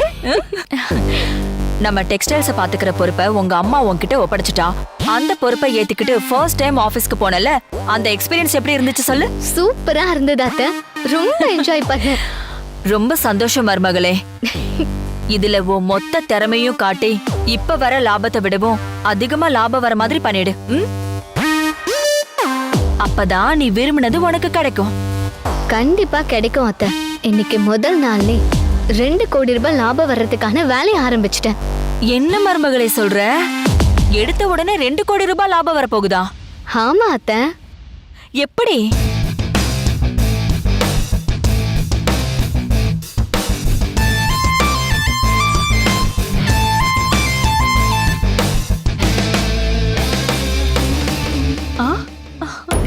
சாதாரணமா இந்த லாபத்தை எடுக்க 6 மாசம் ஆகும். நான் இத ஒரே வாரத்துல எடுக்க போறேன். எப்படி அத்தை என் பிளான்? ஐயோ என் செல்ல மருமகளே, போன உடனே உன் புத்திசாலித்தனத்தை பிசினஸ்ல காட்டிட்டியே.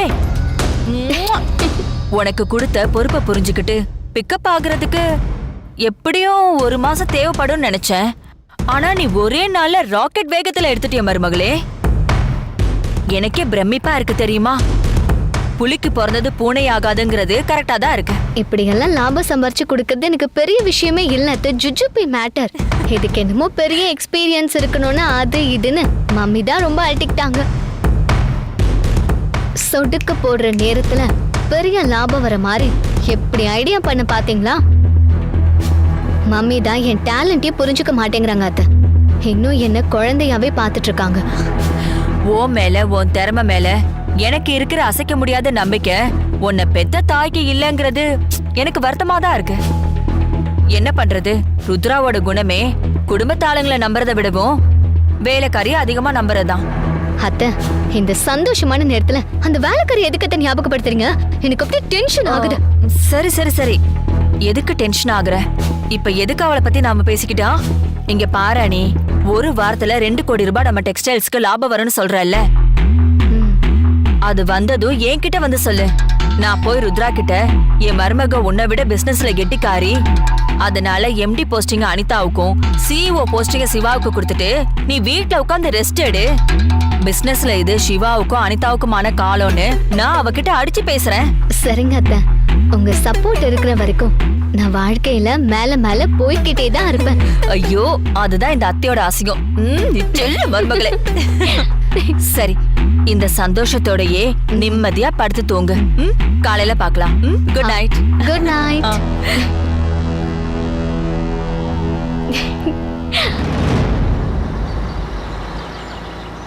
Okay sir.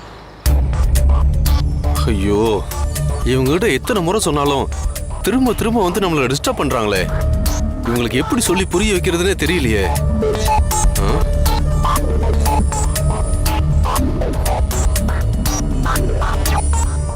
என்ன திவ்யா, சைட்டுக்குலாம் வந்திருக்கீங்க?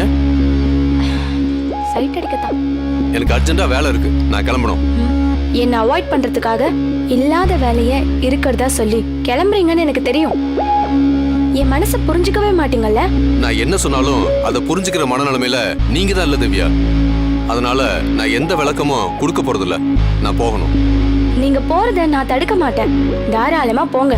அதுக்கு முன்னாடி இத பாத்துட்டு போங்க.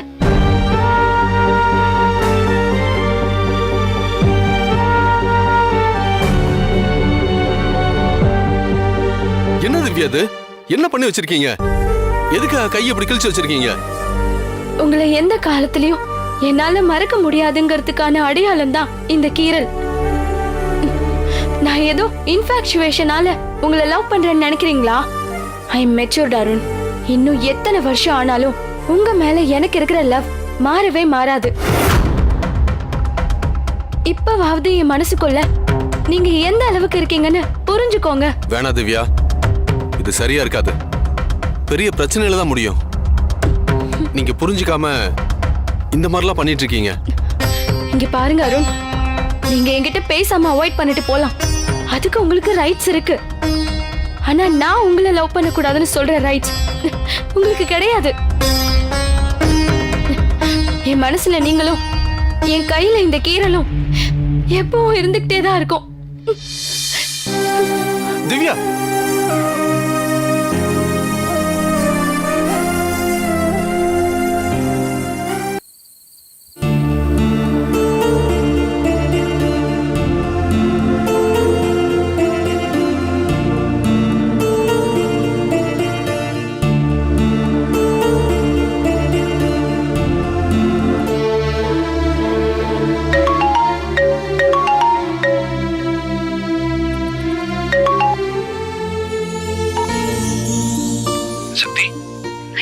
சொல்லுமா, என்ன இந்த நேரத்துல போன் பண்ணிருக்க?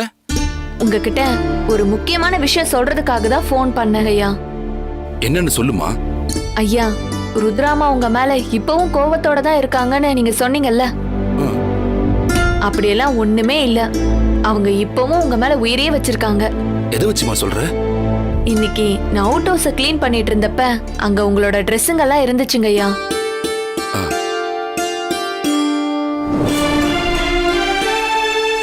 சக்தி, இதை எதுக்கு யார்கிட்டயாவது கொடுக்கணுங்கிற நீ?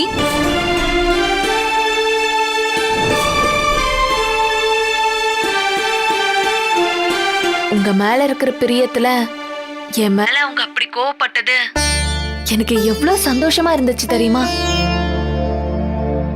நீங்க மட்டும் ருத்ராமாவை நேர்ல பாத்தீங்கன்னா மனசுருகி அப்படியே பழசெல்லாம் மறந்து அதுக்கப்புறம் உங்களை விட்டு பிரியவே மாட்டாங்க. அதுக்காக முதல் முயற்சிய நீங்க தான் எடுக்கணும். இல்ல சக்தி, இந்த மாதிரி என்ன ஞாபகப்படுத்துற விஷயங்கள் நடக்கிறப்ப யாருக்கும் தெரியாதுன்னு நினைச்சு அவ என் மேல காட்டுற பிரியம் வேற. ஆனா நேர்ல பார்த்தா நான் அவளுக்கு துரோகம் பண்ண துரோகியா தான் நினைப்பா. என் மேல அவளுக்கு எந்த அளவுக்கு பிரியம் இருக்கோ அதே அளவுக்கு வெறுப்பும் இருக்குமா. நீ சொல்ற மாதிரி நான் நேர்ல வந்தா பிரச்சனை தான் பெருசாகுமே தவிர என்ன ஒரு நாளும் ஏத்துக்க மாட்டா. ருத்ராவை பத்தி எனக்கு நல்லா தெரியுமா. உங்க மேல தப்பில்லைங்கிறத புரிய வச்சுட்டா ஏத்துப்பாங்கல்ல. ஆதாரபூர்வமா புரிய வச்சாதான் அவ ஏத்துப்பா. ஆதாரத்துக்கு நான் எங்கம்மா போறது? லெட்டர் எழுதி வச்சுட்டு சூசைட் பண்ணிக்கிட்ட அந்த அபர்ணாவே திரும்ப வந்து என் மேல தப்பு இல்லைன்னு சொன்னா ருத்ரா என்னை ஏத்துக்க வாய்ப்பு இருக்கு. அது என்னவா நடக்க போகுதுன்னு காலம் என்ன கணக்கு போட்டு வச்சிருக்குன்னு பார்க்கலாம். நான் கொஞ்சம் கொஞ்சமா ருத்ராமா மனசை மாத்தி நிச்சயமா உங்களோட சேர்த்து வைப்பங்கய்யா. உன் ஏற்பாட்டுல திரும்ப ருத்ராவோட சேர்ந்து வாழ போற பாக்கியம் கிடைச்சதுன்னா அதை விட வேற என்னமா சந்தோஷம் இருக்க போகுது? எங்களை சேர்த்து வைக்கிற ஆர்வத்துல நீ ருத்ராவோட வெறுப்புக்கு ஆளாயிடாத.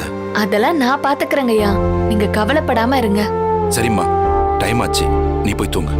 சரிங்கய்யா, உடம்ப பத்திரமா பாத்துக்கோங்க. சரிம்மா.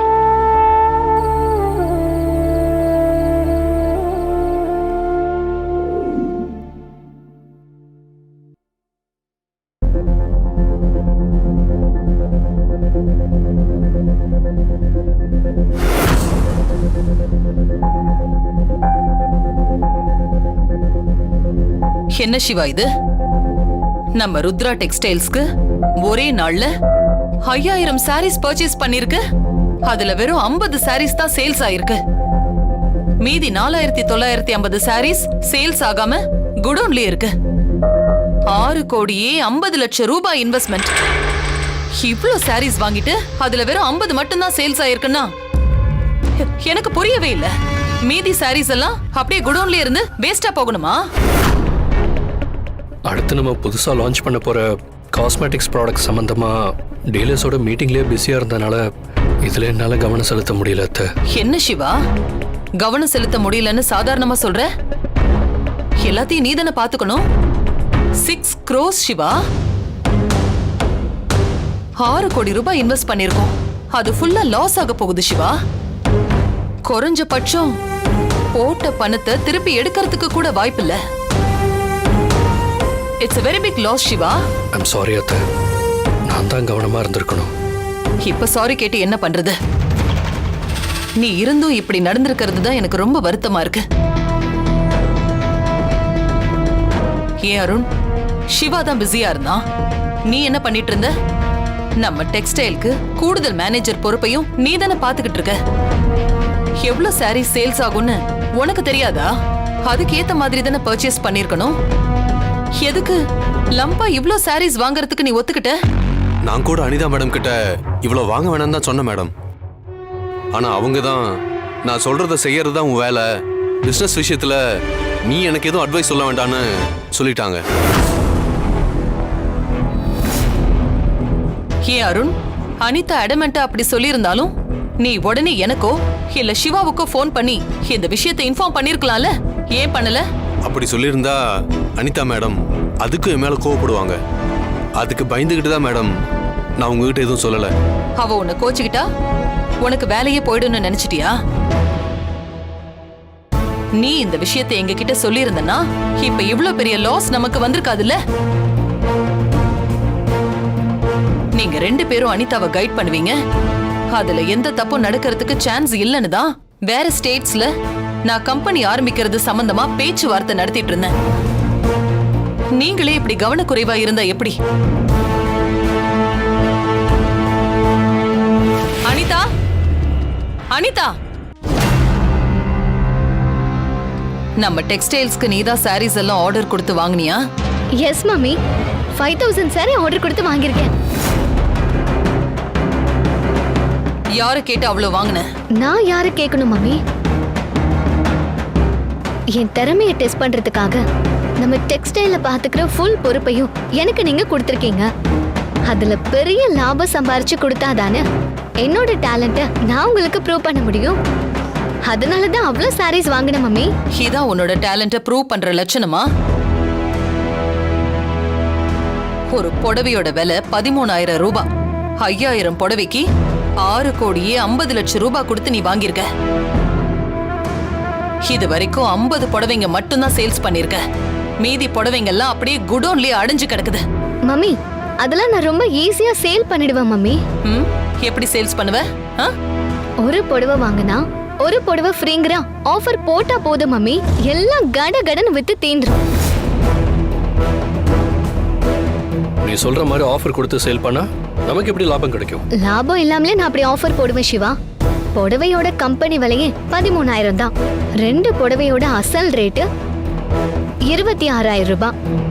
அதுக்கு மேல நான் 4000 ரூபாய் லாபம் வச்சு 30,000 ரூபாய் ஒரு புடவைன்னு ரேட் ஃபிக்ஸ் பண்ணி அதுக்கு இன்னொரு புடவை ஃப்ரீன்னு சொல்லி சேல் பண்ணா எல்லாம் வித்து தீந்துரும். புடவைக்கு இன்வெஸ்ட் பண்ணிருக்கிற 6 கோடியே 50 லட்சம் ரூபாய்க்கு மேல 2 கோடி ரூபாய் நமக்கு லாபம் கிடைக்கும். Big investment, big profit.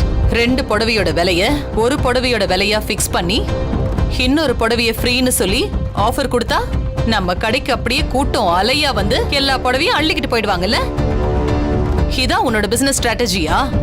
ஆமா மம்மி. இந்த மாதிரி ஒரு முட்டாள் கூட யோசிக்க மாட்டான்.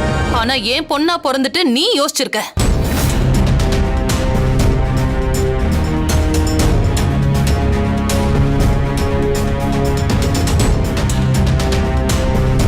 ஒரு புடவைய 30,000 கொடுத்தா நடுத்தர மக்களால எப்படி புடவைய வாங்க முடியும்?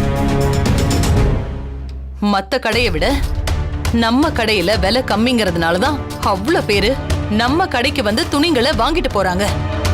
2000க்குள்ள இருக்கிற புடவைங்க தான் அதிகமா சேல்ஸ் ஆகும்.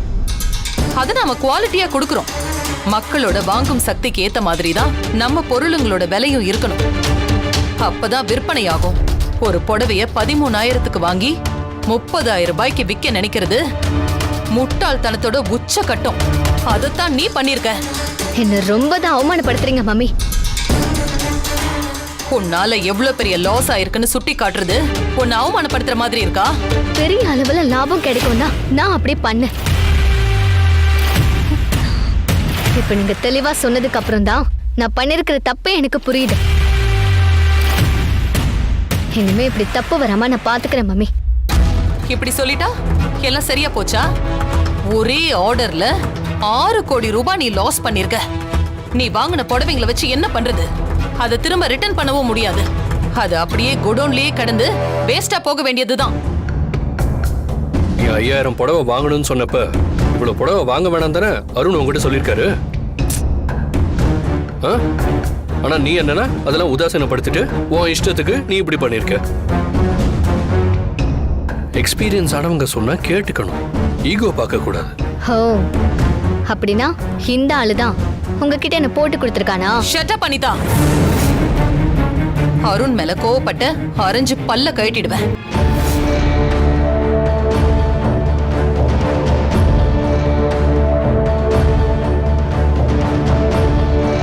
இங்க யாரையுமே கன்சல்ட் பண்ணாம நீயா தான் தோன்றித்தனமா பண்ணதுனால வந்த இழப்பு தான் இது. இந்த லட்சணத்துல உனக்கு எம்டி போஸ்ட் வேணும்னு என்கிட்ட பிடிவாதம் வேற பண்ற நீ. ஒரு துறையில எக்ஸ்பீரியன்ஸ் இல்லாம மத்தவங்க சொல்றதையும் கேட்காம உன் இஷ்டத்துக்கு நடந்தனா லாஸ் மட்டும்தான் வரும். பொறுமையும் மத்தவங்கள மதிக்கிற தன்மையும் உனக்கு இல்லனா பிசினஸ்ல ஒரு நாள் உன்னால ஜெயிக்க முடியாது.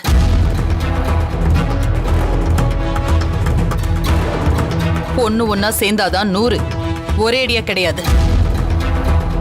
இனிமேலாவது மத்தவங்க சொல்றத கேட்டு பிசினஸ் எப்படி பண்ணணுங்கிறத தெரிஞ்சுக்க. புரிஞ்சுதா? புரிஞ்சுது மம்மி.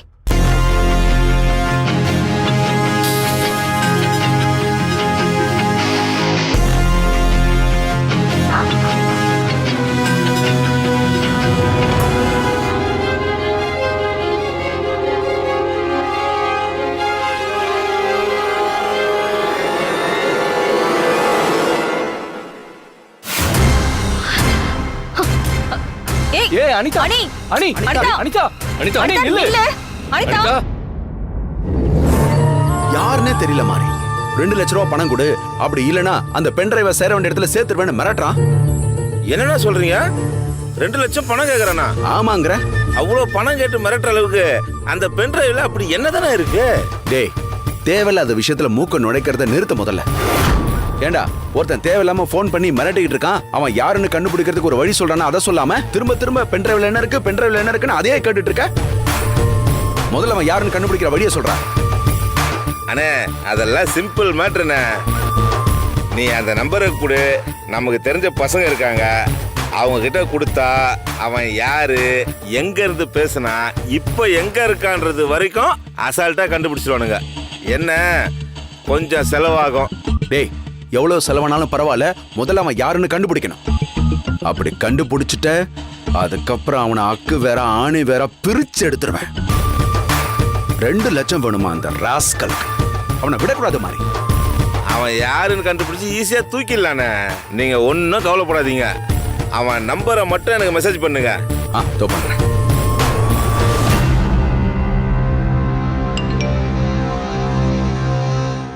வந்துச்சுண்ணே. முதல்ல அவன் யாருன்னு கண்டுபிடிச்சு சொல்லு மாதிரி.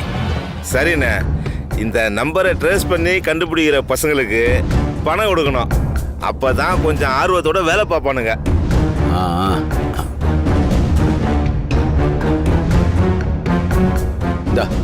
இதுல 3000 ரூபா இருக்கு. சரி, முதல்ல இதை வச்சு வேலை பார்க்க சொல்லு. வேலையை முடிச்சதுக்கு அப்புறம் மீதி பணத்தை தரேன்னு சொல்லு. ஓகேண்ணே.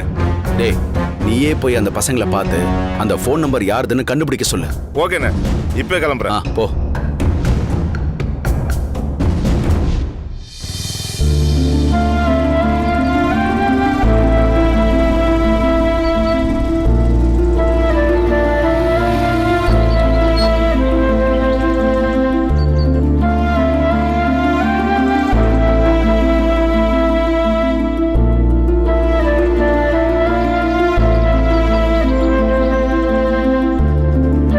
என்ன அருண், ஆச்சரியமா இருக்கு.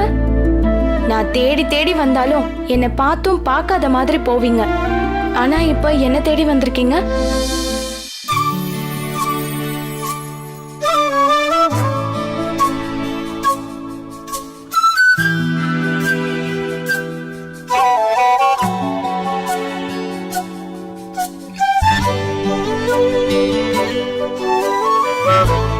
நீங்க தான் என்ன பிடிக்கலன்னு சொல்லிட்டீங்கல்ல, அப்புறம் எதுக்கு கையை பிடிச்சு பாக்குறீங்க? பிடிக்கலன்னு யார் சொன்னா? எனக்கு உங்களை ரொம்ப பிடிக்கும்.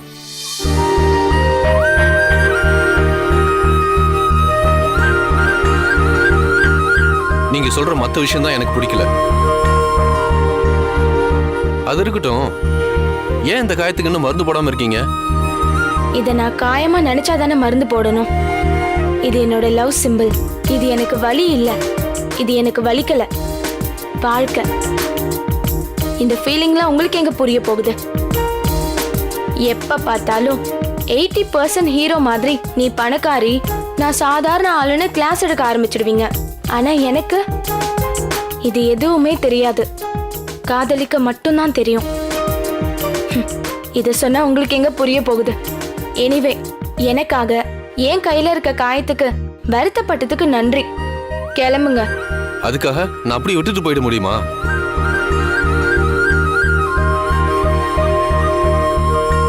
இந்தாங்க, இத போட்டுக்குங்க, சரியாயிடும்.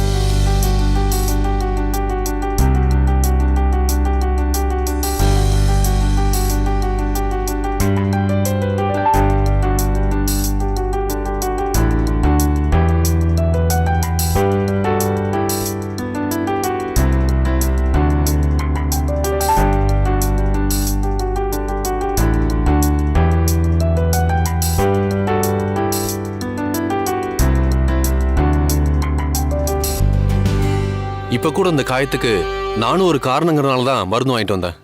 என் மேல இவ்ளோ அக்கறையா இருக்கீங்க, என்னை இவ்ளோ நல்லா புரிஞ்சு வச்சிருக்கீங்க. உங்கள மாதிரி ஒருத்தர் என் லைஃப் ஃபுல்லா வரணும்னு நான் நினைக்கிறதுல என்ன தப்பு இருக்கு? இங்க சரி தப்புங்கிறத சந்தர்ப்பமும் சூழ்நிலையும் தான் முடிவு பண்ணுது. இப்ப கூட என்ன காரணம் காட்டி கையை காயமாக்கிக்கிட்டீங்கிறதுக்காக தான் நான் மருந்து வாங்கிட்டு வந்தேன். இதை தவிர வேற எந்த காரணமும் இல்லை. இப்ப கூட சொல்றேன், தனிப்பட்ட முறையில எங்க முதலாளியோட பொண்ணா எனக்கு உங்களை ரொம்ப பிடிக்கும். ஆனா அதை நீங்க லவ்வா கன்வெர்ட் பண்ணும்போது அதை என்னால ஏத்துக்க முடியல. இன்னும் எத்தனை தடவை கேட்டாலும் என்னோட பதில் நோ தான். அதனால தயவு செஞ்சு இனிமே எனக்காக இந்த மாதிரி நீங்க வருத்திக்கிறத நிறுத்திக்கோங்க. இது எனக்கு ரொம்ப கஷ்டமா இருக்கு. இப்படி உங்களையும் காயப்படுத்தி என் மனசையும் காயப்படுத்தி ஏன் இதெல்லாம்? இதனால எந்த பிரயோஜனமும் இல்ல. ப்ளீஸ் திவ்யா, புரிஞ்சுக்கோங்க.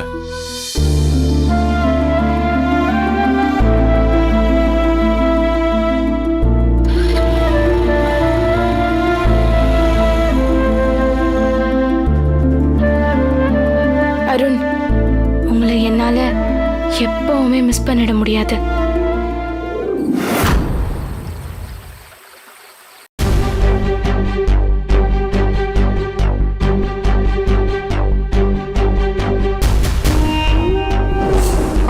கோடியே 50 லட்சம் ரூபாய் இன்வெஸ்ட்மெண்ட். 5000 சாரீஸ் வாங்கிட்டு அதுல வெறும் 50 மட்டும் தான் சேல்ஸ் ஆயிருக்கு. மீதி சாரீஸ் எல்லாம் அப்படியே குடோன்லயே இருந்து வேஸ்டா போக வேண்டியது தானா? குறைஞ்ச பட்சம் போட்ட பணத்தை திருப்பி எடுக்கிறதுக்கு கூட வாய்ப்பில்ல. It's a very big loss, Siva. நீ இருக்கும்போது இப்படி நடந்ததுதான் எனக்கு ரொம்ப வருத்தமா இருக்கு.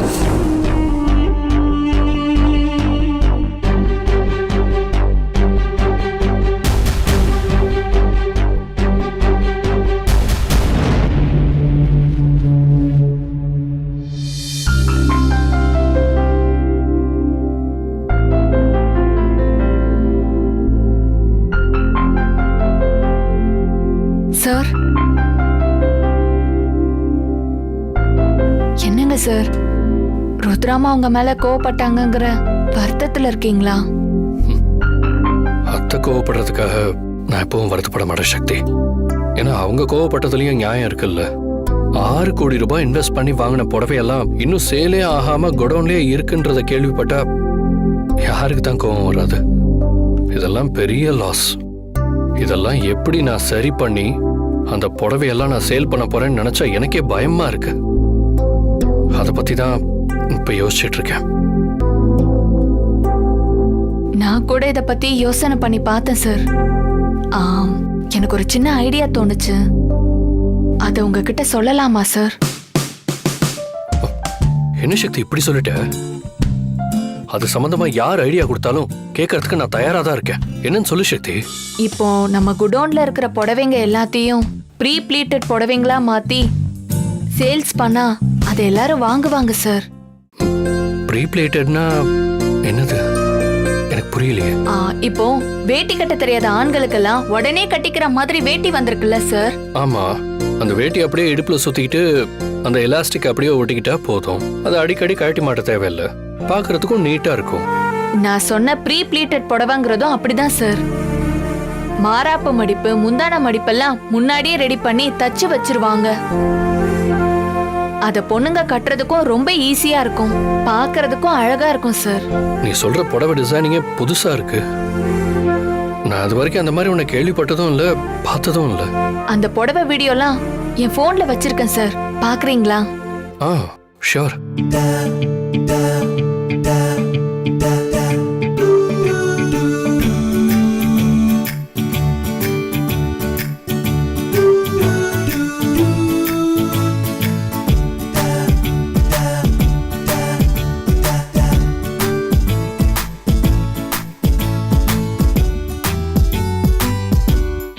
வாவ் சக்தி, ரொம்ப ட்ரெண்டியா இருக்கு. நம்ம கிட்ட இருக்கிற புடவைங்களெல்லாம் இதே மாதிரி டிசைன் பண்ணிடலாம் சார். நீ சொல்ற மாதிரி பண்ணாலும் இவ்வளவு புடவைங்களை எப்படி சேல் பண்றது? அதுக்கு என்கிட்ட ஒரு வழி இருக்கு சார். நம்ம குடோன்ல இருக்கிற பாதி புடவைங்களை ப்ரீ ப்ளீட்டட் சாரியா நம்ம கார்மெண்ட்ஸ்ல ஸ்டிச்சிங் பண்ணி சேல்ஸ் பண்ணிடலாம் சார். அது மட்டும் இல்லாம ஹஸ்பண்ட் அண்ட் ஒய்ஃப் லவ்வர்ஸ்க்காக ஒரு கிஃப்ட் ஆப்ஷனா அவங்களோட போட்டோவை சாரி பார்டர்லயோ இல்ல முந்தானையிலயோ பிரிண்ட் பண்ணி ஸ்டிச்சிங் பண்ணி கொடுப்போம்னு சொல்லி ருத்ரா குரூப் ஆஃப் கம்பெனி சார்பா ஒரு ஆஃபர் கொடுக்கறோம்னு சொல்லி ஆட் கொடுக்கலாம் சார். இப்படிதான் சார். இதோ இத பாருங்க.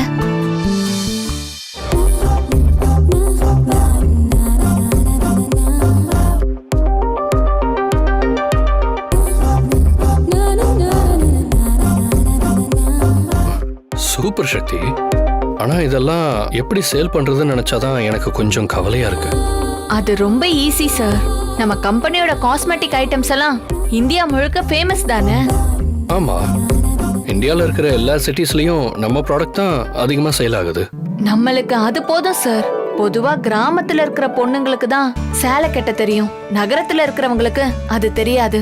அவங்க சுடிதார், ஜீன்ஸ், ஷார்ட்ஸ், டி-ஷர்ட்னு தான் போடுறாங்க. ஆனா அவங்களுக்கும் ஒரு கல்யாண ஃபங்க்ஷன், ஆபீஸ் ஃபங்க்ஷன் வரப்ப சேலை கட்ட ஆசைப்படுவாங்க சார். புடவை கட்ட தெரியலங்கிறதுனாலதான் சிட்டில நிறைய பேர் வாங்குறது இல்ல சார். அதனாலதான் சொல்றேன், நம்ம புடவைங்களை ப்ரீ ப்ளீட் பண்ணி பிரிண்ட் போட்டு நம்ம காஸ்மெட்டிக் ஐட்டத்தோட இந்த புடவைங்களை ஆன்லைன்ல சேல் பண்ணா நம்ம பிராண்ட் பேருக்காகவே எல்லா பொண்ணுங்களும் ஆசையா வாங்குவாங்க சார். எல்லா ஊர்ல இருக்கிற பொண்ணுங்களும் ஆளுக்கு ஒன்னு எடுத்தா போதும் சார். நம்ம கிட்ட இருக்கிற எல்லா புடவைங்களையும் நம்ம வித்துடலாம் சார். சக்தி, நீ சொல்ற ஐடியா அல்டிமேட்டா இருக்கு. நம்ம கிட்ட இருக்கிற புடவை விற்கிறதோட இதை நம்ம தொடர்ந்தும் பண்ணலாம். நிச்சயம் பெரிய ப்ராஃபிட் கிடைக்கும். Thank you thank you thank you so much. Sir sir sorry sorry sorry Sakthi, sorry sorry sorry sorry. காட்டு. சாரி சக்தி.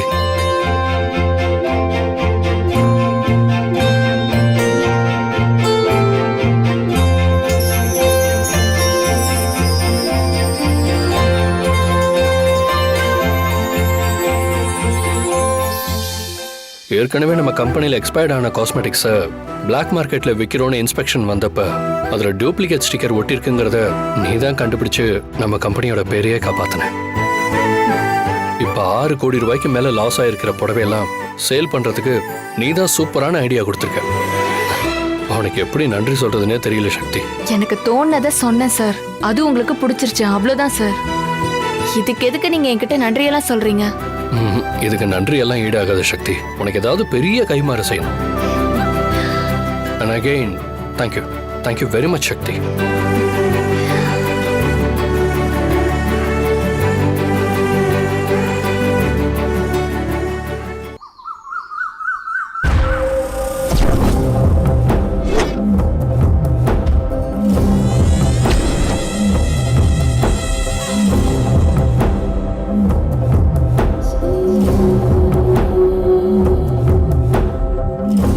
டே ரகு, என்னடா சாப்பிடாம யோசிச்சுட்டே இருக்க? நல்லா எடுத்து சாப்பிடுறா. எப்படி டாடி உங்களால சாப்பிட முடியுது? ஏன்டா, உனக்கு பிரேக்ஃபாஸ்ட் பிடிக்கலையா? டேஸ்ட் நல்லா தானே இருக்கு. டேட், நான் இந்த டேஸ்ட்டை பற்றி பேசல. நம்ம முயற்சி பூரா வேஸ்ட் ஆனதை பற்றி பேசிட்டு இருக்கேன். டே ரகு, எனக்கு இந்த பொடி வச்சு பேசுறதெல்லாம் பிடிக்காது. உன் டாடியை பொறுத்த வரைக்கும் எதுவாக இருந்தாலும் state to state, face to face. சரி, அப்போ நானும் உங்ககிட்ட state to state, face to ஃபேஸாகவே கேட்குறேன். உங்களால் என்ன பண்ண முடிஞ்சது அந்த ருத்ராவை? என்னடா ரகு இப்படி கேட்டுட்ட? இன்னைக்கு அவன் மன நிம்மதி இல்லாம அலையறான்னா அதுக்கு பாதி காரணமே நான் தான். அட போங்க டேட், மற்றவங்க கிட்ட சொல்றதே என்கிட்ட சொல்லிட்டு இருக்கீங்க. ருத்ரா குரூப் ஆஃப் கம்பெனிஸை திவாலாக்க அவங்களோட எல்லா ப்ராடக்ட்ஸ் மேலேயும் எக்ஸ்பைரி ஸ்டிக்கர் ஒட்டினீங்க. கடைசி நேரத்தில் அதுவும் காலவாரிடுச்சு. ருத்ராவோட ஆசை மக அனிதா ஒரு பையனை காரில் அடித்து தூக்கிட்டான்னு அவளை தூக்கி உள்ளே வச்சு அவளை மன நிம்மதி இல்லாமல் ஆக்கணும்னு யோசிச்சிங்க. அதுவும் புட்டுக்குச்சு. அந்த அஸ்வினை அனிதாவோட கார் டிரைவரை அனுப்பி அவனை கரெக்ட் பண்ணி நம்ம வலையில் விழ வச்சு ருத்ராவோட அஸ்திவாரத்தையே வச்சு ஆட்டலான்னு நீங்கள் ஒரு திட்டம் போட்டீங்க. கடைசி நேரத்தில் அதுவும் கைமீறி போயிடுச்சு. இப்போ அந்த கமலா இறந்ததுக்கு ருத்ரா தான் காரணம்னு கதையை அளந்துக்கிட்டு காய நகர்த்துனீங்க. அப்பையும் அது போய் கதையாக தானே போச்சு. இவ்வளோ நடந்ததுக்கு அப்புறமும் கீழே விழுந்து மீசையில் மண் ஓட்டலங்கிற மாதிரி நீங்கள் என்னடாண்ணா என்கிட்டயே மேனேஜ் பண்ணுறீங்க. போங்க டேட். நாம இவ்வளோ முயற்சி பண்ணியும் தோத்ததுக்கு யார் காரணம்? அந்த சக்தி தானே. கிருஷ்ண எப்படி அர்ஜுனனுக்கு கவச குண்டலமா இருந்தானோ அதே மாதிரி அந்த ருத்ராவுக்கு சக்தி இருக்கா. நீயும் நானும் அந்த ருத்ராவை தொடணும்னா அதுக்கு முன்னாடி அந்த சக்திக்கு சக்தியே இல்லாம பண்ணணும். பண்ணலாம் டேட். இனிமேல் நீங்க யாரையும் நம்பாதீங்க. அவளுக்கு நானே ஸ்கெட்ச் போடுறேன். நீ அந்த வேலையை பார்த்துக்க.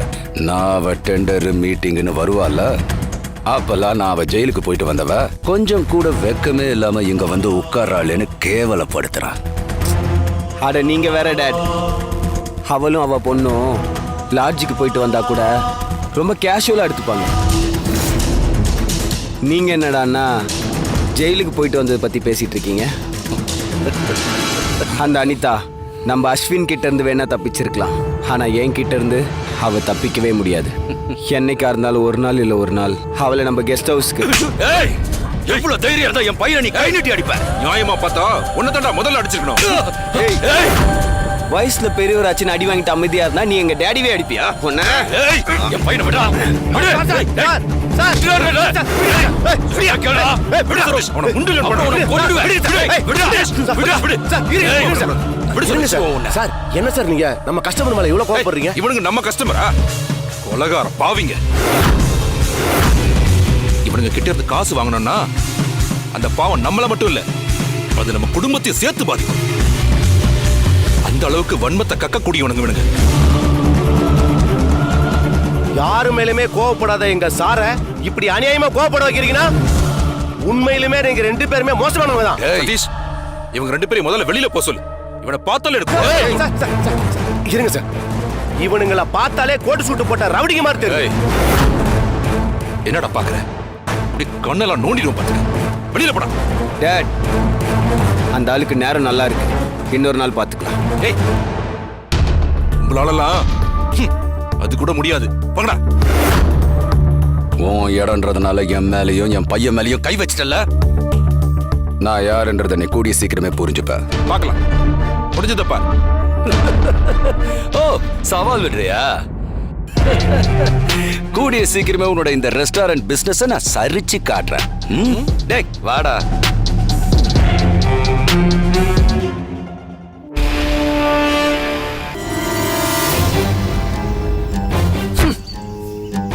யார் டாடி அவன்? எதுக்கு உங்களையும் என்னையும் போட்டு அடிச்சான்? எல்லாம் காரணமா தான் ரகு. நம்ம பழைய எதிரி ருத்ரா கூடவே விளையாடி போர் அடிக்குதுன்னு நினைச்சேன். அதுக்கு தான் கடவுள் இத்தனை ரெஸ்டாரண்ட் இருந்தோ நம்மளை இங்க வந்து சாப்பிட வச்சு புது எதிரியை கண்ணுக்கு காட்டியிருக்கான். டேய் ரகு, உன்னை அவன் அடிச்சானு நீ கவலைப்படாதடா. உன் டேடி அவனை வச்சு செய்யறான். டேட் அவன் என்ன மட்டும் அடிச்சான், உங்களையும் தான் அவன் அடிச்சான். அதுக்கான தண்டனை அவன் அனுபவிப்பான் ரகு. டேட் இவன் எதுக்கு நம்மள அடிச்சான்னு தெரியவே மாட்டேங்குது.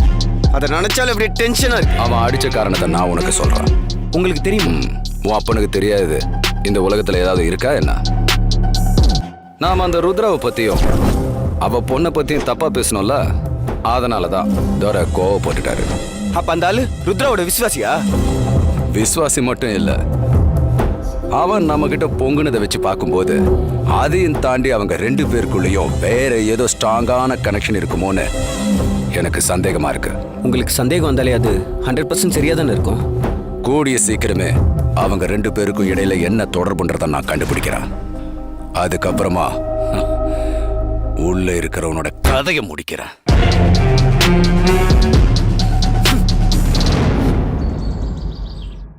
என்ன சிவா சொல்ற? நீ சொல்றதெல்லாம் உண்மையா? ஆமா அத்த, நம்ம கிட்ட ஆன்லைன்ல இது வரைக்கும் 1000 புடவை புக் பண்ணிருக்காங்க. எல்லாமே கன்ஃபார்ம் ஆர்டர்.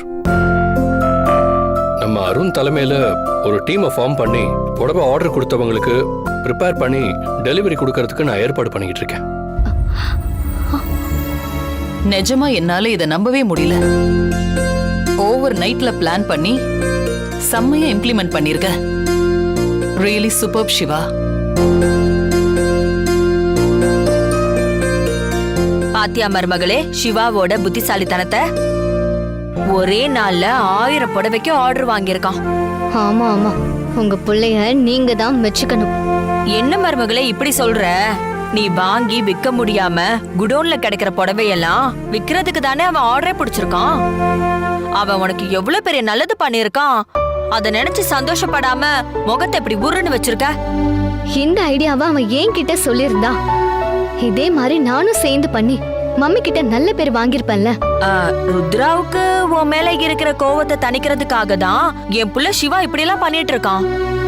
இதெல்லாம் நீ ஏன் புரிஞ்சுக்கவே மாட்டேங்கிற? அப்படியா அத்தை? அப்படிதான்.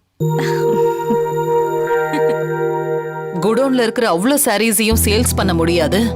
அதுல நாம இன்வெஸ்ட் பண்ண 6 கோடி ரூபாயும் ரெக்கவர் பண்ண முடியாது. அந்த லாஸ் நாம எடுத்துக்கிட்டு தான் ஆகணும்னு நினைச்சேன். ஆனா நீ ரொம்ப பிரில்லியண்டா நம்ம கிட்ட இருக்கிற சாரீஸ் எல்லாத்தையுமே ப்ரீ பிளேட்டட் சாரீஸா மாத்தி அதை ஆன்லைன்ல விக்கிறதுக்கு ஏற்பாடு பண்ணிருக்க. ரொம்ப சந்தோஷமா இருக்கு Siva. First of all congratulations. Thanks அத்தை. All the best. அத்தை, உங்க பாராட்டுக்கெல்லாம் நான் தகுதியானவன் இல்ல.